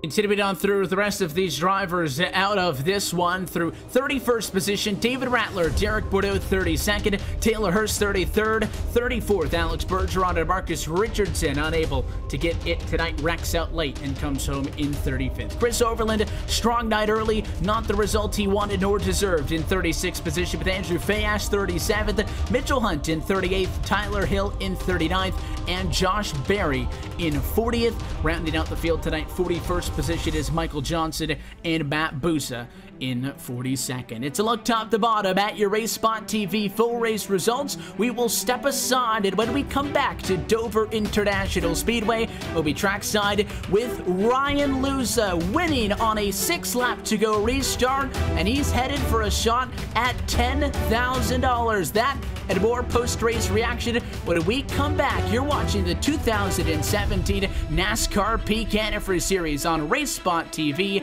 and iRacing Live.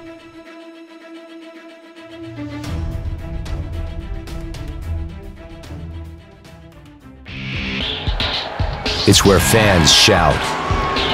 It's where cars scream. Where every color is represented, yet it's all red, white, and blue. It's high-flying, eye-popping, rip-roaring fun. The kind you wait for.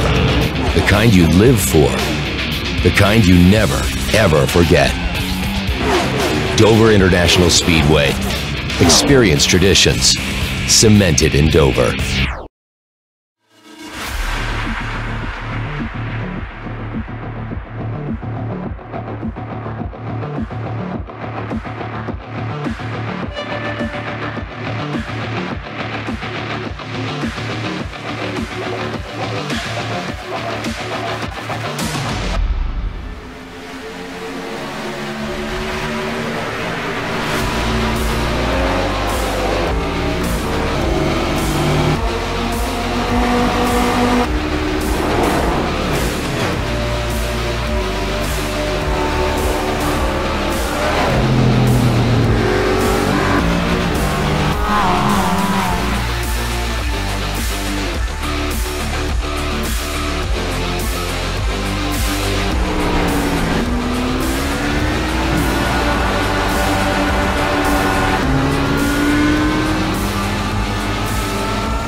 The NASCAR Peak Antifreeze Series, powered by iRacing, is the premier NASCAR eSport series featuring the cars and tracks from the Monster Energy NASCAR Cup Series. The 2016 campaign saw a return to the top of the mountain by Ray Alfalla as a 3-time NASCAR World Champion. The march to that championship was not easy, though, despite the fact that Ray Alfalla took home the most points in series history. It just also happened to be the tightest championship fight we had ever seen. These guys are set for the 2017 campaign, and as it has been for the 7 years prior, it is no longer going to be a straight shot to the championship. We are going to see the biggest change in this championship picture in series history, as for the first time ever, there will be a chase for the championship.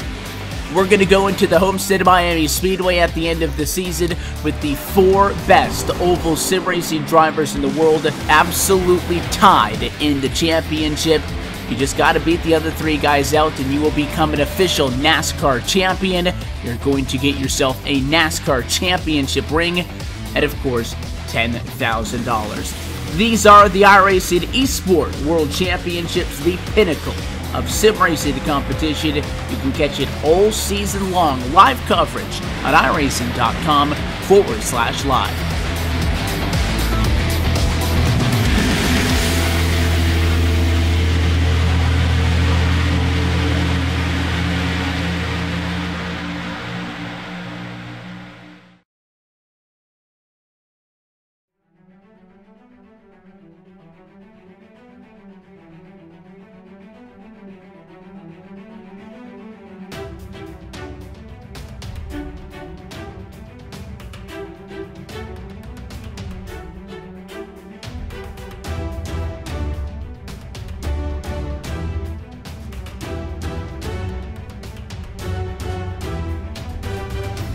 Welcome back live to Dover International Speedway for the Race Spot TV post-race show following a thrilling conclusion to tonight's Dover 200, the 15th race on this 2017 NASCAR PEAK Antifreeze Series powered by iRacing, and happy that you're with us. Still awaiting official word on the 4 drivers that make the championship 4. No doubt that Ray Alfalla and Ryan Luza make that cut. Luza locking in, securing what was already a comfortable points gap with the win here tonight. It'll be trackside Tim with him in just a moment, but a lot of the time you build up to something like this, an elimination race, somebody who's looking and needs a win, and oftentimes they're just not there. It just doesn't live up to it.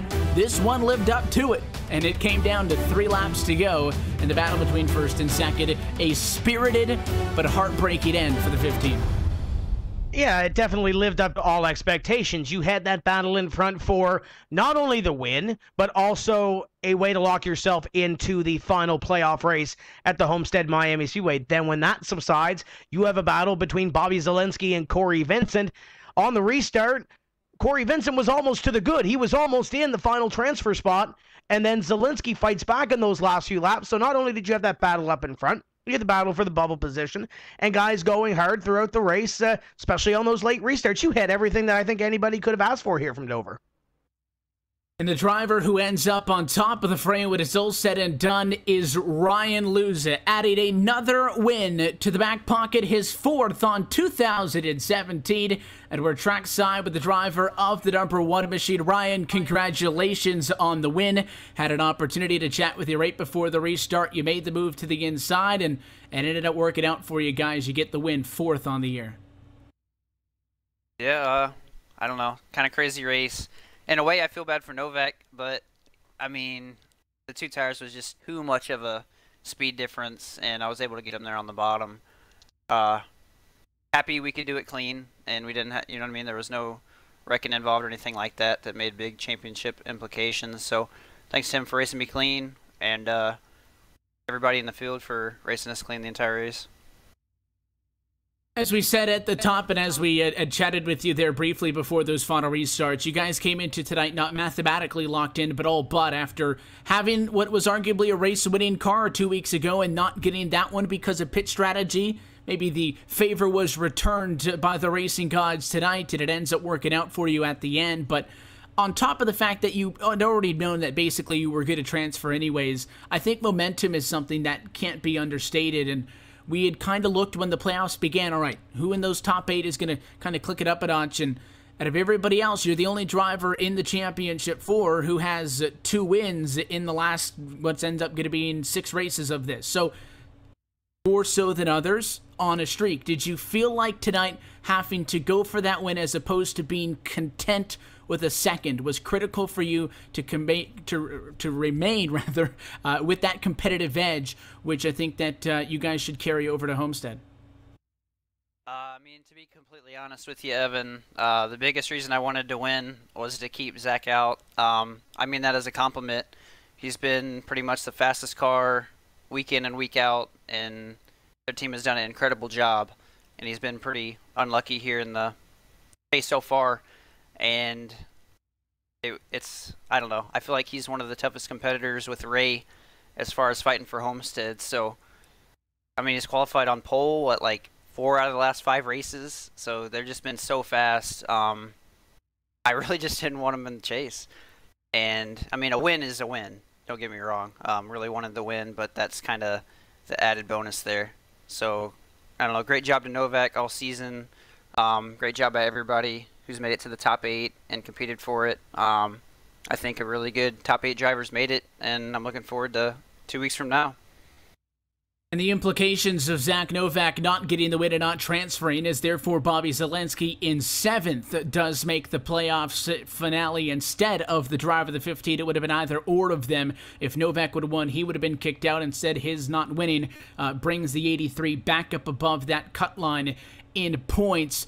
You've had ample opportunity to race around these guys. I know that you have not been in this series by any means as long as some of these other names, the likes of Alfala, who you're going to be going up head-to-head against, but it was quite clear after the Pro Series performance over the course of 16-17 and an all season long that you guys were here to compete.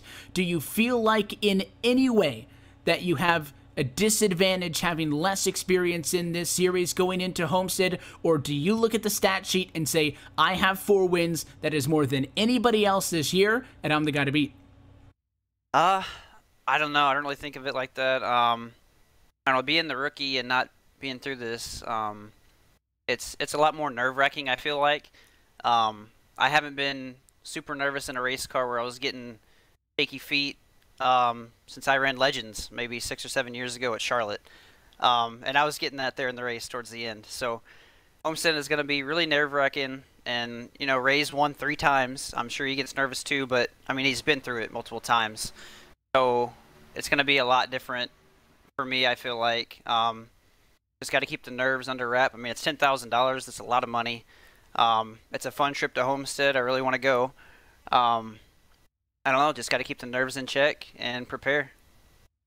And well, last year's race at Homestead, as Alfala bought with Sturgis over the championship there, well, it wasn't under this format. That one was all intensive purposes, you know, the final race, and you got to win it or you got to beat the other guy to get the championship. But I think the one part that might help you out a little bit is even though Alfala's been in this series and has won 3 championships, he's never gone to Homestead for a $10,000 race. One race, the bonus points don't matter. Tonight will not matter. In 2 weeks' time, it is going to come down to that. So let's talk about the Homestead Miami Speedway. Going to be the site of this season finale. You don't care about 39 of the other cars. You just have to beat 3 of them. And what's the process going to be like over the next 2 weeks prepping for that? And how you feeling now immediately that Homestead's going to be the place that it's decided at? I like Homestead as a track. It's pretty fun. I like the dynamic track factor that we have there. You can run the bottom, you can run the top, run the middle, run anywhere. So that's really nice to be able to make moves on people. The one thing I do hope is we don't get this really cold, overcast weather. It makes it a lot harder to pass. I don't know, just a lot of preparation. You only got to beat 3 other drivers, but you know, I'll put a bet on it that we'll be running 1, 2, 3, 4 at some point. So basically, got to win it. Basically, that's the mindset for all 4 of us. Just got to win the race. Do it that way and grab the championship. It's something that you've been able to do this season. You have to look for one more in 2 weeks' time, and we wish you the best of luck headed into that one. But tonight was a hard-fought night for you guys. You had a fast car, and for much of the night, I think that you may have felt, and the car looked like it may have been the fastest car. But late race restarts kept kind of kicking you down, and you weren't able to get that little bit extra. You worked for it. You earned the victory, so we are going to let you get out of here and celebrate that and take a break. But before we do, as always, the sponsors and everybody at the team who makes it happen for you in this one team all season long for a shot at $10,000 next race. First, I just want to thank iRacing for the opportunity. It's a great service. Great thing to even have fun racing on it, but much less to compete for money and do it at this top level like this. Thank you guys for covering it, being very professional and making the broadcast very nice. Thanks to Fast Track Sims for staying with me all season long. We also appreciate the time that you've given to us, Ryan, and I'm sure we're going to be bugging you a little bit between now and Homestead. But again, congratulations on this win. Congratulations on the success that you guys have had to hold this season. And for your sake and for everybody else who has put all this time into it for you and the team, I hope that it pays out in 2 weeks' time, and we will catch up with you then nonetheless. Thanks, Evan. Thanks, guys. That is Ryan Luza stealing the race win tonight from Zach Novak. He's headed to Homestead with 4 wins in the back pocket. He broke a tie tonight with Rael Fowler for the most wins this season. He now sits in sole possession of that title with his 4th win this year in his rookie campaign in the NASCAR Peak Antifreeze Series. Zach Novak, 2 laps away from a spot on the Homestead Championship grid. Comes up just shy, and a valiant and historic effort, and trackside with him is Cam. Zach, it's always tough to have to answer questions, so I think normally I know mine are long-winded, but the simplest question I could ask is probably the hardest, just what happened? Well, I don't know, I just gave it all I had. I knew Luza was on 4 tires, and we took 2 to try to keep it out front. I feel like this was very similar to Indy just a few months ago, or a month ago, however long ago it was. Where, you know, we were at a disadvantage on tires, and we just, you know, we couldn't really break away, and Luza was just so much faster there, and I couldn't do anything about it. I tried all I could through 1 and 2, and you know, if I backed out, then he was going to take the lead. If I didn't back out, I was going to hit the wall, and, you know, maybe it messed him up or something. That would have been best case scenario. So, nonetheless, I gave it all I had. 152 laps led tonight. Best car. I'm pretty sure we had the best car, and I'm very proud of my performance. That was one of my best races to this date, and you know, there's things I can hang my head on, but I gotta look at the positives of how great of a season we had.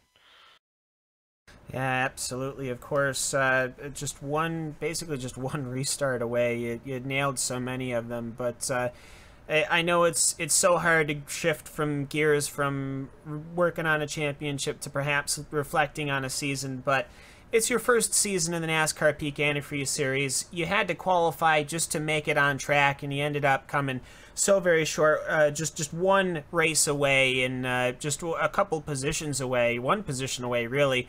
So, I mean, just your very first season in the Peak Antifreeze Series, and just as you said, you led 153 laps and one of the most competitive, basically the highest tier that you could ever get in online oval sim racing. I mean, if you talk about things that you can hang your hat on, that's certainly one of them. Yeah, with that 153 or 52 laps led, that makes us the leading laps led driver, I guess, through the season. So, like I said, there's a lot of things that went well this season. We definitely had some bad luck, but overall, I'm so very proud of everybody at Lockdown Racing for everything they do for me, for giving me this opportunity, and you know, it's just been such an incredible journey, and I can't wait for next season. It's going to be awesome. Yeah, definitely. You'll be certainly recognized as one of the front runners of the season going forward. That's for sure. There is 1 race left on the season. I got to ask you about it, but it is Homestead Miami Speedway, and I have to say, no matter what, you could still probably work for that victory and see if you could put a cap on it and play spoiler to some of these guys, make them fight for points. But either way, obviously, it's a very, very big shift going from one, are you excited for Homestead, to another, but I still have to ask. Yeah, I think we're just going to go into Homestead. You know, it's, you know, if we win, that'd be amazing. But if we don't, it's nothing to hang our head on, like this race at least. You know, if we can go out and have a good showing, that's all I want, is just to prove that, you know, we may have had some really good races, but we've also had some bad ones this season, mainly on luck. We just struggled with finishes at some points with just having bad luck, but I just want to show that we can keep consistent and, you know, be a legit contender next year. And of course, that number 15 car, it's 400 laps led in the series. And of course, throughout all of that, you've had all sorts of people helping you out, all sorts of sponsors on you. So certainly the floor is yours, and you can give a shout out to anyone you like. Maybe a little bit lengthy, so I apologize. But like I said before, I want to thank everybody at Lockdown Racing for giving me the opportunity to, you know, even be this competitive in the series. And on top of that, they've had my back all the way through, and I can't thank them enough.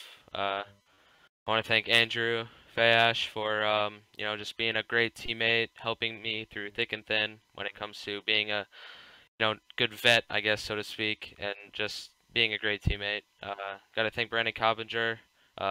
He spotted me to my only win this season, so thanks to him, and also thanks to David Rattler. He's also had kind of bad luck this season, but no matter what, I expect him to be in the series next year if he has to go through pro to do it. So good for him. And got to thank Joe Lawrence and Keegan Leahy. I guess you could call them co-crew chiefs this year. They both helped out a ton in making us good in the races, and, you know, just keeping it smooth. So thanks to them. Thanks to Logan Sheets, Marcus Lambert, Matt Bontempi, as well as Keegan for doing amazing work on the setups every week, and can't thank them enough. Nick Ward for being an excellent spotter, Patrick Crabtree, Richard Holiday. Thanks to all of them, and thanks to all my sponsors, Infinite Craze Solutions, Wilkinson Enterprises, Devin O'Connell Racing, St. Pius Pilgrimage, Always Awesome Apparel. Thanks to all of them for everything they do. Thanks to Peak for putting on an excellent, or helping put on an excellent series, as well as iRacing. And thanks to you guys for the broadcast. Sorry for the lengthy thanks list, but I got to get it out of the way now. Yeah, well, just I know it's not the interview you wanted to have, but still, thanks so much for hopping in the booth with us, and wish you the best of luck at Homestead. Thanks, Cam. Thanks, guys. So that is Zach Novak, the number 15 Toyota Camry. Not finishing that far behind, however, is the number 44 Logan Clampett. For one where the emotions are at a very low, the other is at emotions that are very high. Mr. Logan Clampett, you've punched the ticket. You're going to Homestead. Yeah, I'm so excited. That race, I did whatever Bobby did just in case, since I had, like, I don't know, I think it was 8 or 9 points. And just, I was just hoping that whole race, man, that I wouldn't get wrecked or anything, and, you know, everything went perfect. About, like, mid-race or somewhere where we got a little bit stuck back there, but made our way through, and it really just, I can't believe it. I can't believe that we made it this far in our second year. I can't wait in 2 weeks for Homestead. Yeah, last year you were a rookie. This year you've got the chance to become the NASCAR PEAK Antifreeze Series champion. I got to ask the questions. This whole race at Dover, we had one green flag pit stop stint. The rest of it, all earmarked by cautions. People were taking 2, people were taking 4. The restarts were endless. Just try and take me through just how you really got through all of these restarts. I just tried to be careful around other people, and hopefully, and just hope that they would be careful around me too. And thankfully they were. I had to make a couple risky moves there, but restarts were really important, especially being on the outside lane. The outside lane was the preferred line there on those restarts. So I'm glad that we didn't really get trained in any certain way on those restarts. And of course, there is but one final question I can ask. It's Homestead Miami Speedway. It's a 1.5 miles down in Florida. Only this time you get to race for a chance at $10,000. Just race prep, probably starting 20 minutes from now.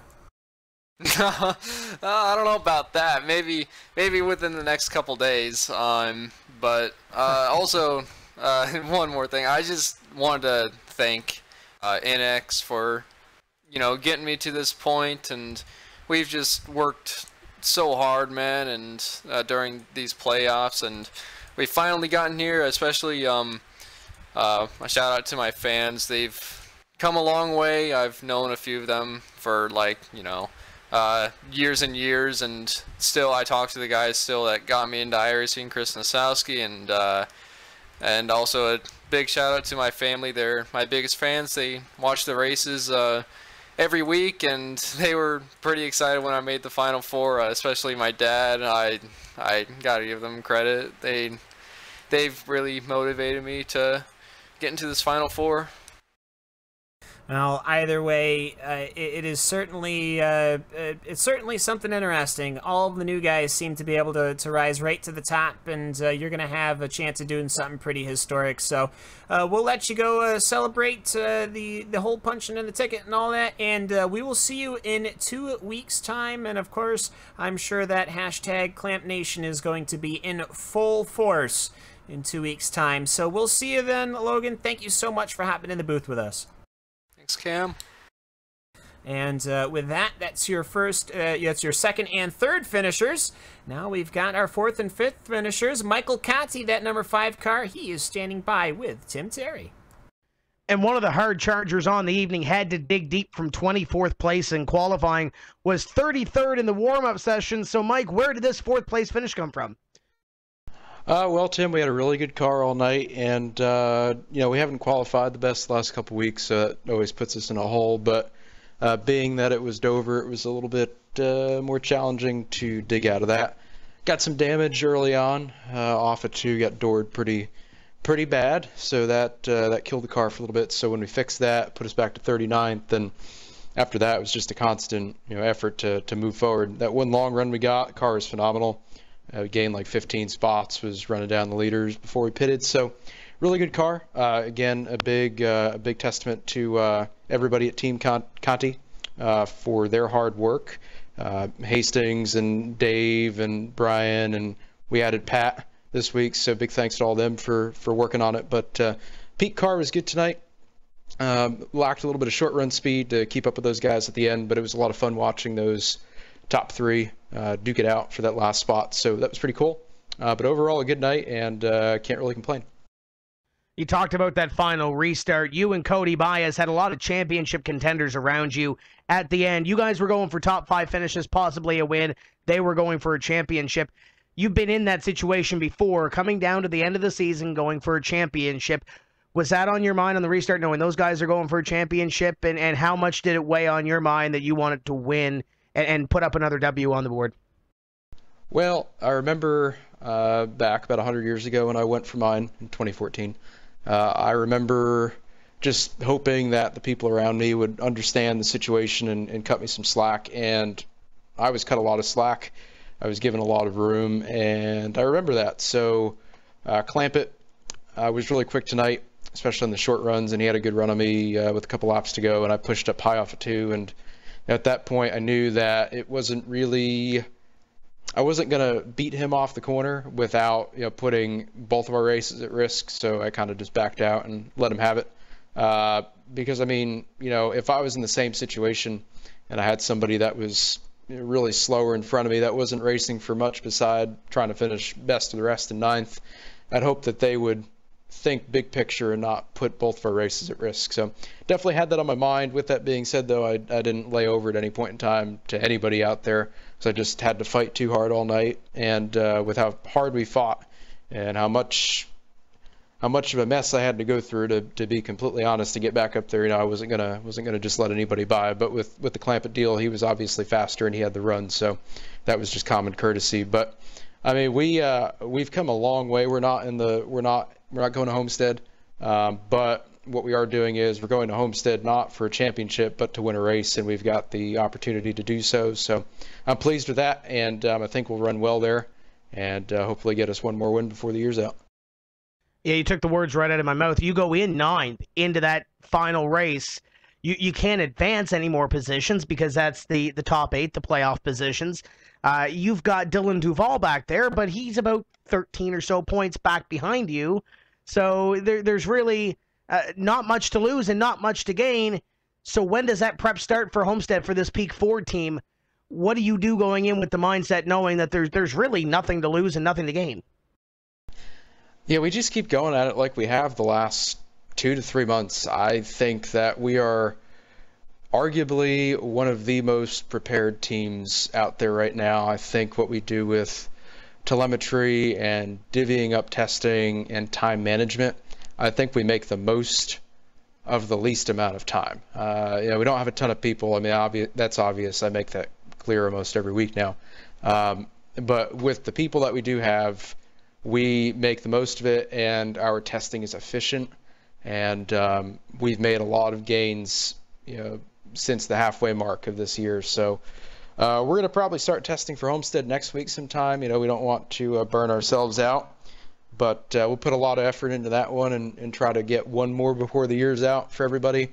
I said, obviously, Peak has been on board for a couple years now through thick and thin, so I can't thank them enough for sticking with me. Pro Geek is a great sponsor of the team, and Brian. So unfortunately, Brian can't give them a shout out tonight, but Pro Geek has been a long-time sponsor of us, so thanks to them. And everybody else, everybody back at Old World and JDR Graphics, everybody that's put a hand into making this car what it is now. I appreciate them, and it's good to run up front. And I'm really excited to see what we can do at Homestead next week. That's Michael Conti, driver of the number 5, finishes in 4th place. Mike, we'll see you in a couple of weeks at Homestead. Alrighty, thank you, Tim. And we'll move on to position number 5, and here's another driver that was looking for a win here this evening. It's driver number 27 and Cody Bias. And Cody, need to ask you about the final 50 laps. Had some strategy come into play.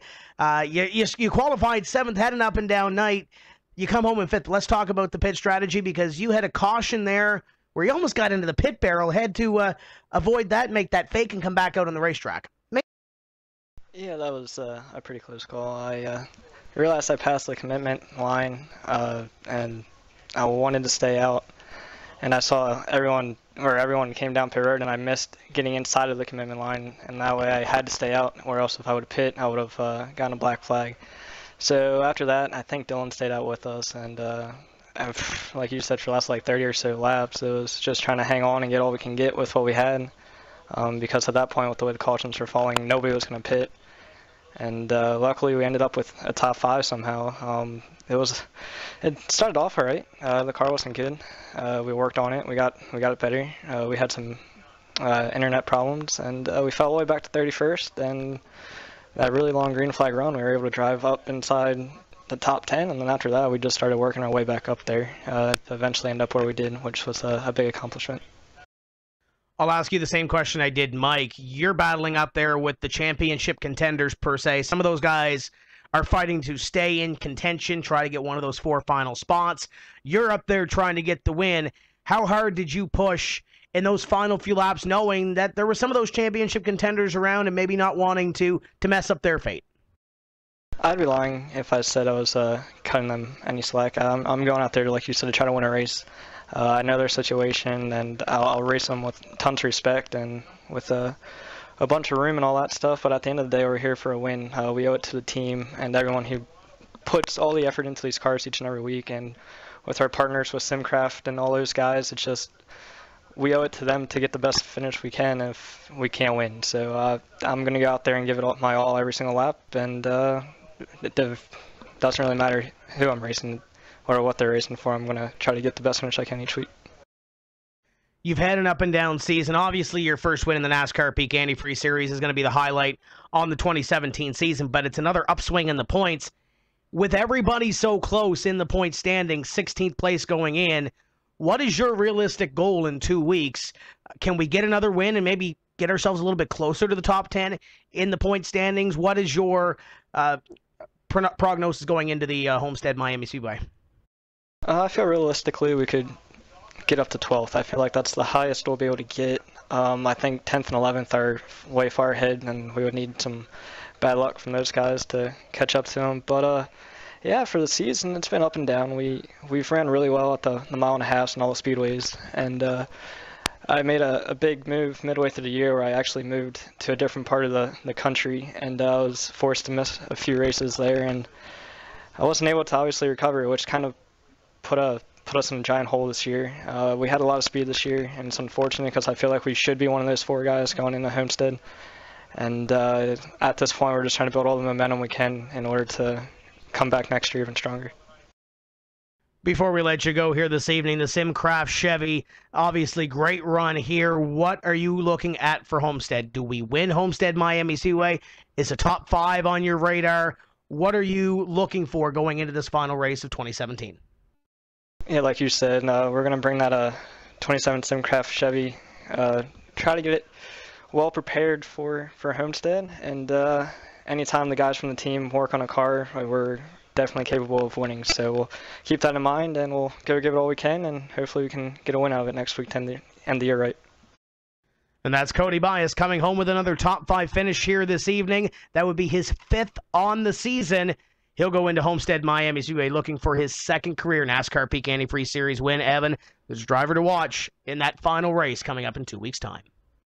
And we know the drivers who will battle for those prizes, including a NASCAR Championship ring, of course, the $10,000 and the trip to NASCAR Championship weekend out in Homestead, Miami, Florida. Again, Ryan Luza, good to the points, but locking himself in tonight with the win will accompany Ray Alfalla, who won 2 weeks ago at Darlington, and then Logan Clampett and Bobby Zelensky, who make it to the championship 4 in on point. Zelensky wasn't in a qualifying spot as of 3 laps to go, but the win, courtesy of Luza, and rather the lack of a win from Novak, gets him into the championship 4, and you could see how the chase looked before tonight and how the grid looked following tonight as we get set cam.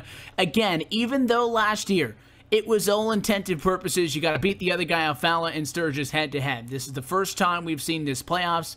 And to make it quite easy for you, I like the way Ray Alfalla phrased it a couple of weeks ago. 2 weeks' time is a $10,000 raise.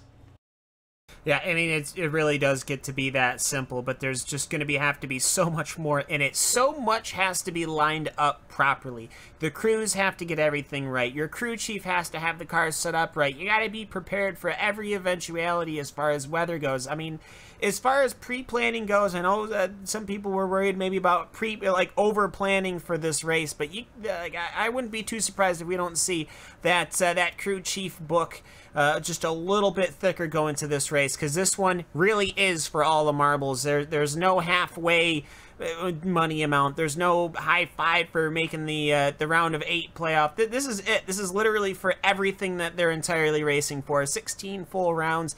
And I gotta say, Evan, I mean, this season's really flown by, and we've seen some really fantastic racing. And if last year's Homestead is anything to be prepared for this year's Homestead, it is going to be a historic race. That is for certain. And for what this season has been, Tim, I think that this season deserves, these drivers deserve a finale like none other in 2 weeks' time. Vincent, Richardson, Novak, and Challenger, they go home. They'll still be on the racetrack at Homestead, but it's fighting for 5th on the back, and nobody really looks back at the record books at the guys who finished 5th on the back. It's going to come down to these drivers at Homestead, and if you thought that Zach Novak was feeling the pressure tonight, having to get the win for his playoff hopes to stay alive, just think about these guys in 2 weeks' time when they hit the grid at Homestead, and you are going to be paranoid about every single possible thing that could go wrong in that championship 4 race. Ray Alfalla has been here. He has done this, not under this format, but he is the greatest driver in the history of this series. A 3-time champion looking to go back-to-back. Winner from 1 year ago. The last time he won his first 2 championships, they were back-to-back. So you've got Luza, you've got Clampett, and you've got Zelensky, 2 rookies and a sophomore, looking to go up against a 3-time champion in a winner-take-all fight. And when it comes to drivers fighting for this NASCAR Peak Antifreeze Series championship, as you mentioned, Evan, the other three in the battle are rookies when it comes to going into Homestead for that final race or going for a championship. Ray Alfalla has been there before. He's won 3. He battled with Tyler Hudson for a championship as well. He has seen the ups and downs of the Homestead Miami Speedway. But you mentioned it as well. Zach Novak went in tonight knowing that he had to win. It's easy for us to sit up here and say, hey, he's got to win a race. It's easy for us because we're not behind the wheel. You talk to Zach Novak in the middle of the race, that stress level continued to rise throughout the race. At the end of it, he comes about 4 laps short of punching his ticket to Homestead. He could go into next week and possibly win that race and think what might have been in those 3 races prior. But nevertheless, it's going to be a battle down to the finish. I think you're going to have to win it in order to win the championship. Logan Clampett, Bobby Zielinski going to have to step up their games. They've been great. They've been consistent these last few races, but they haven't gone to victory lane. Ryan Luza and Ray Alfalla have in that 3-race little playoff stretch going in to that final race. It's going to be intense. It was intense here. It's going to ramp up another 10 notches going in to that Homestead Miami Speedway. I've been on the crew for a couple of these, and I think this one might be the most exciting going in to that final race to crown a champion and $10,000. And with all of that being said and teased for 2 weeks' time, the round of 8 falls into our rear view mirror. 15 races down and just 1 to go. As always, we'd like to thank you for watching this special presentation of RaceSpot TV on iRacing Live, Fans Choice TV, and the Motor Racing Network. You can find out more information about iRacing's World Championship Series online by going to wcs.iracing.com. On behalf of the entire Tuesday night team, Istvan Ballo, Simon Grossman, Kevin Pape, Andy Warner, and of course, the folks at RaceSpot TV, Will Vincent, Hugo Louise, and everybody else who anchors our coverage of all 3 of the iRacing World Championship Series. For Cam Walsh, Tim Terry, and myself, Evan Pasoko, want to thank you for joining us tonight and congratulate those championship 4. Ryan Luza, Ray Alfalla, Logan Clampett, and Bobby Zielinski will head into the season finale in 2 weeks' time to the Victor Goes the Spoils. It'll be the first ever winner-take-all $10,000 race in the history of this NASCAR Peak Antifreeze Series powered by iRacing. Tuesday, October the 10th on RaceSpot TV is the place, with coverage beginning at 8 o'clock p.m. Eastern Daylight Time. Until then, sleep easy, because I promise these guys won't be. We'll crown a champion next time out on iRacing Live. Until then, good night.